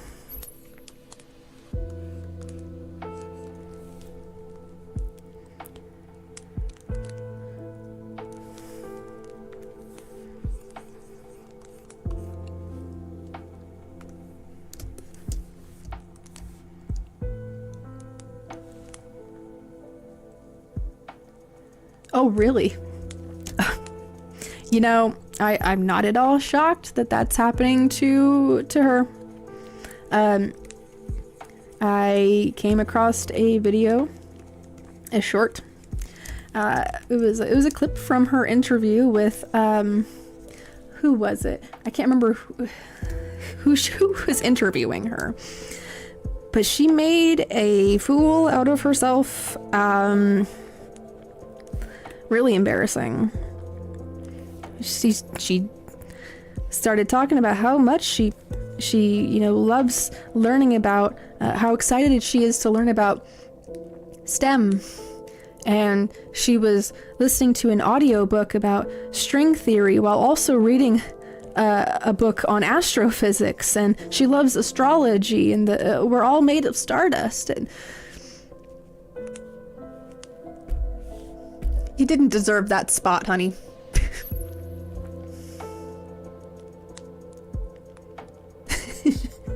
Listen, Spank, you're gonna do what you're gonna do with the chaos. Okay. Let me put a little gradient on this because I want to. Because I need one, you see.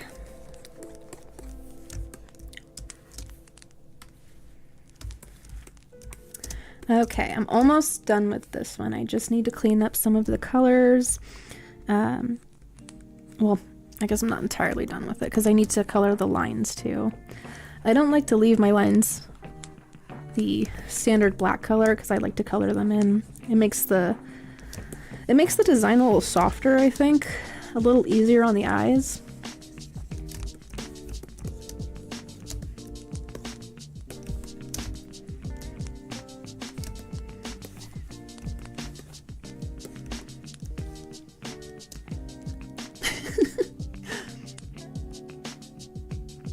She went the Charlie Sheen route. Oh my gosh. Doing nose beers.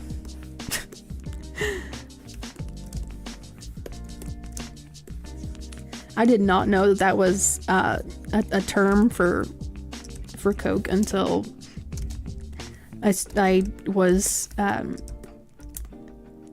was watching another streamer for a long time, and I was like, oh, that's what that means. Oh, I should have guessed. Okay. I can color these lines really quick.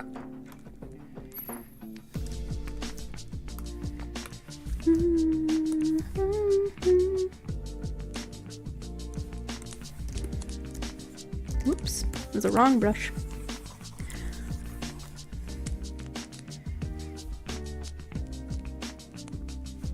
A little bit in the middle here, it's a lighter color. Just a shade lighter.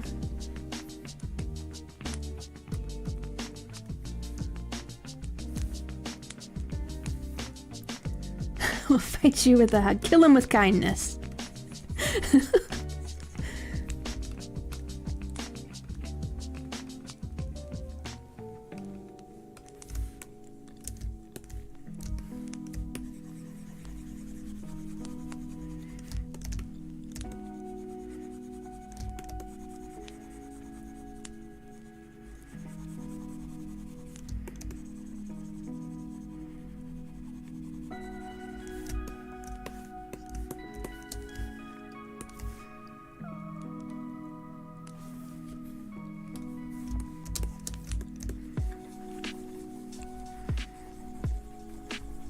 So I do this darker color here on the bottom, and grab this down here and apply that color to the top. Kind of fade those in. Move over to the tail, do that same thing.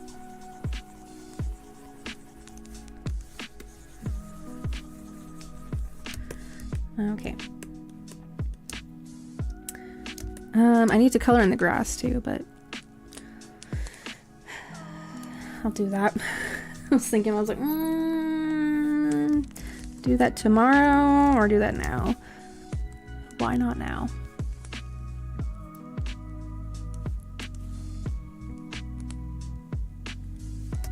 Oh my gosh, Spank.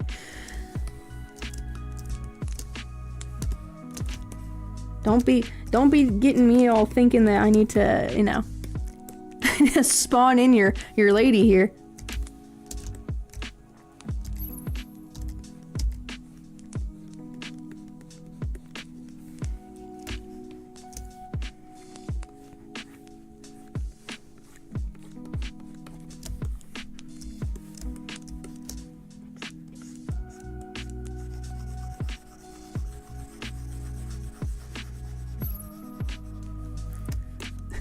I was like, I thought you was just talking to me about this great meetup you had.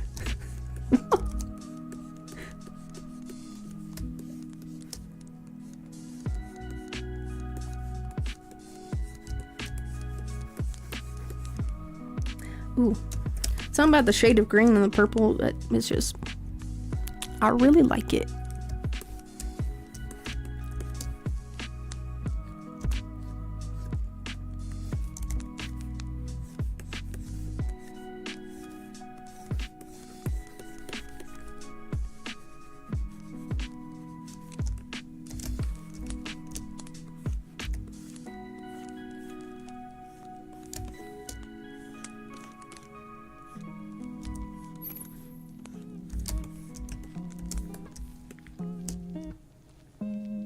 Oh, it's all good, horsey. No problemo.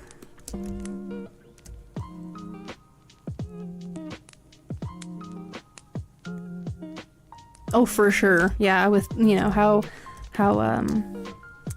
long you guys been talking for, you know?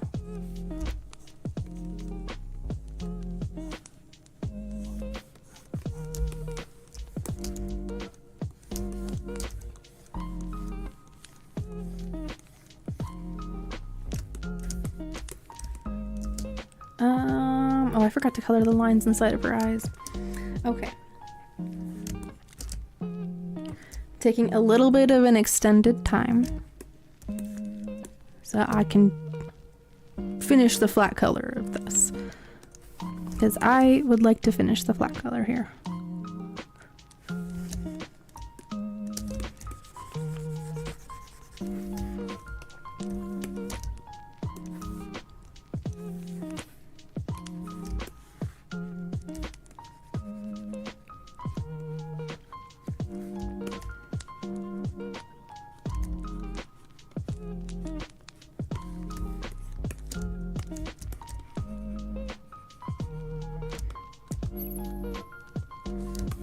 A few pieces in here that I feel like I need to add to, though.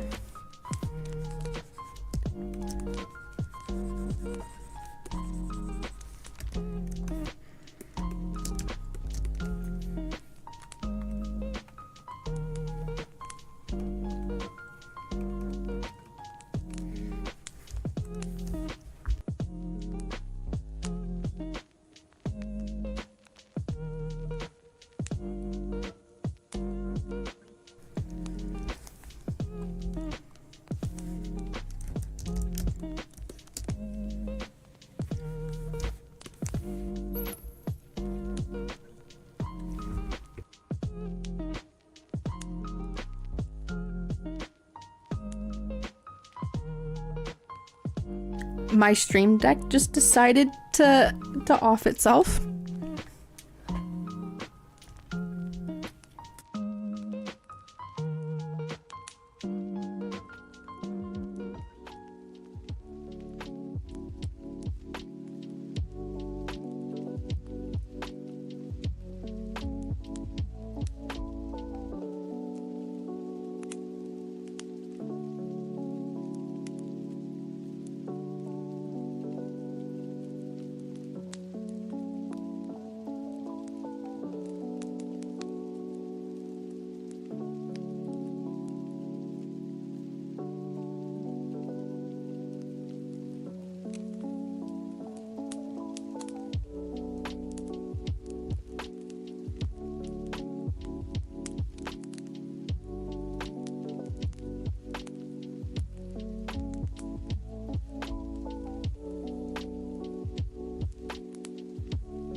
I don't know why it went and muted me again.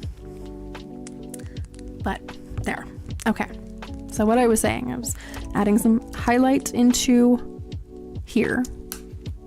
What in the world is going on there? Oh my gosh. This is my computer saying, it's time to end the stream. But yeah, so I put some little light dots in here as well as the highlight in the eye. Recolored these lines here. Cleaned up some of the bangs here, the hair.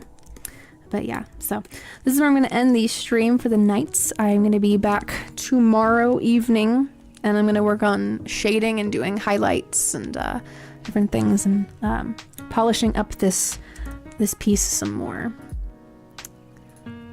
Alrighty, let's move on over to the door. I'm showing y'all the door. I hope that you all have a good rest of your Saturday, because it is now Saturday for me. But yeah, so I hope that you guys had a good time tonight watching me make this. Well, it's not on the screen anymore. The pony, the pony that was just up there. Thank you, Candyman. I tried. But yeah, so tomorrow I'm gonna be polishing up the piece a little bit more. So I hope that you guys will join me then, and hope to see y'all when I'm back. I'm gonna be back at 8:30 p.m. Pacific. So you guys can catch me back over there. Thank you, Honey Bun. He loves you as well. If you want to check out my digital artwork, the DeviantArt link will be posted there. The Twitter, if you want to follow me up on the Twitter, or X, whatever you want to call it. I call it both. Sometimes I comment funny stuff on other people's posts. And I also do announcements of when the stream is over with a picture of what I've drawn. So you can follow me over there. If you want my fun links, there's the link tree. It will pop up with fun links. And then the commission website will be posted in the chat there if you want to know the price rates, what I won't do, what I will do, information, all that good stuff can be found on the commission website. All right, guys, I'm heading on out until tomorrow evening. I'll be back then, and I hope to see you guys then. Yes, may the manatee and the penguin of dreams bless your dreams, protect you from nightmares. Man will do that. But yeah, I'll see you guys tomorrow at 8:30. Bye bye. Stay vibing. Bye.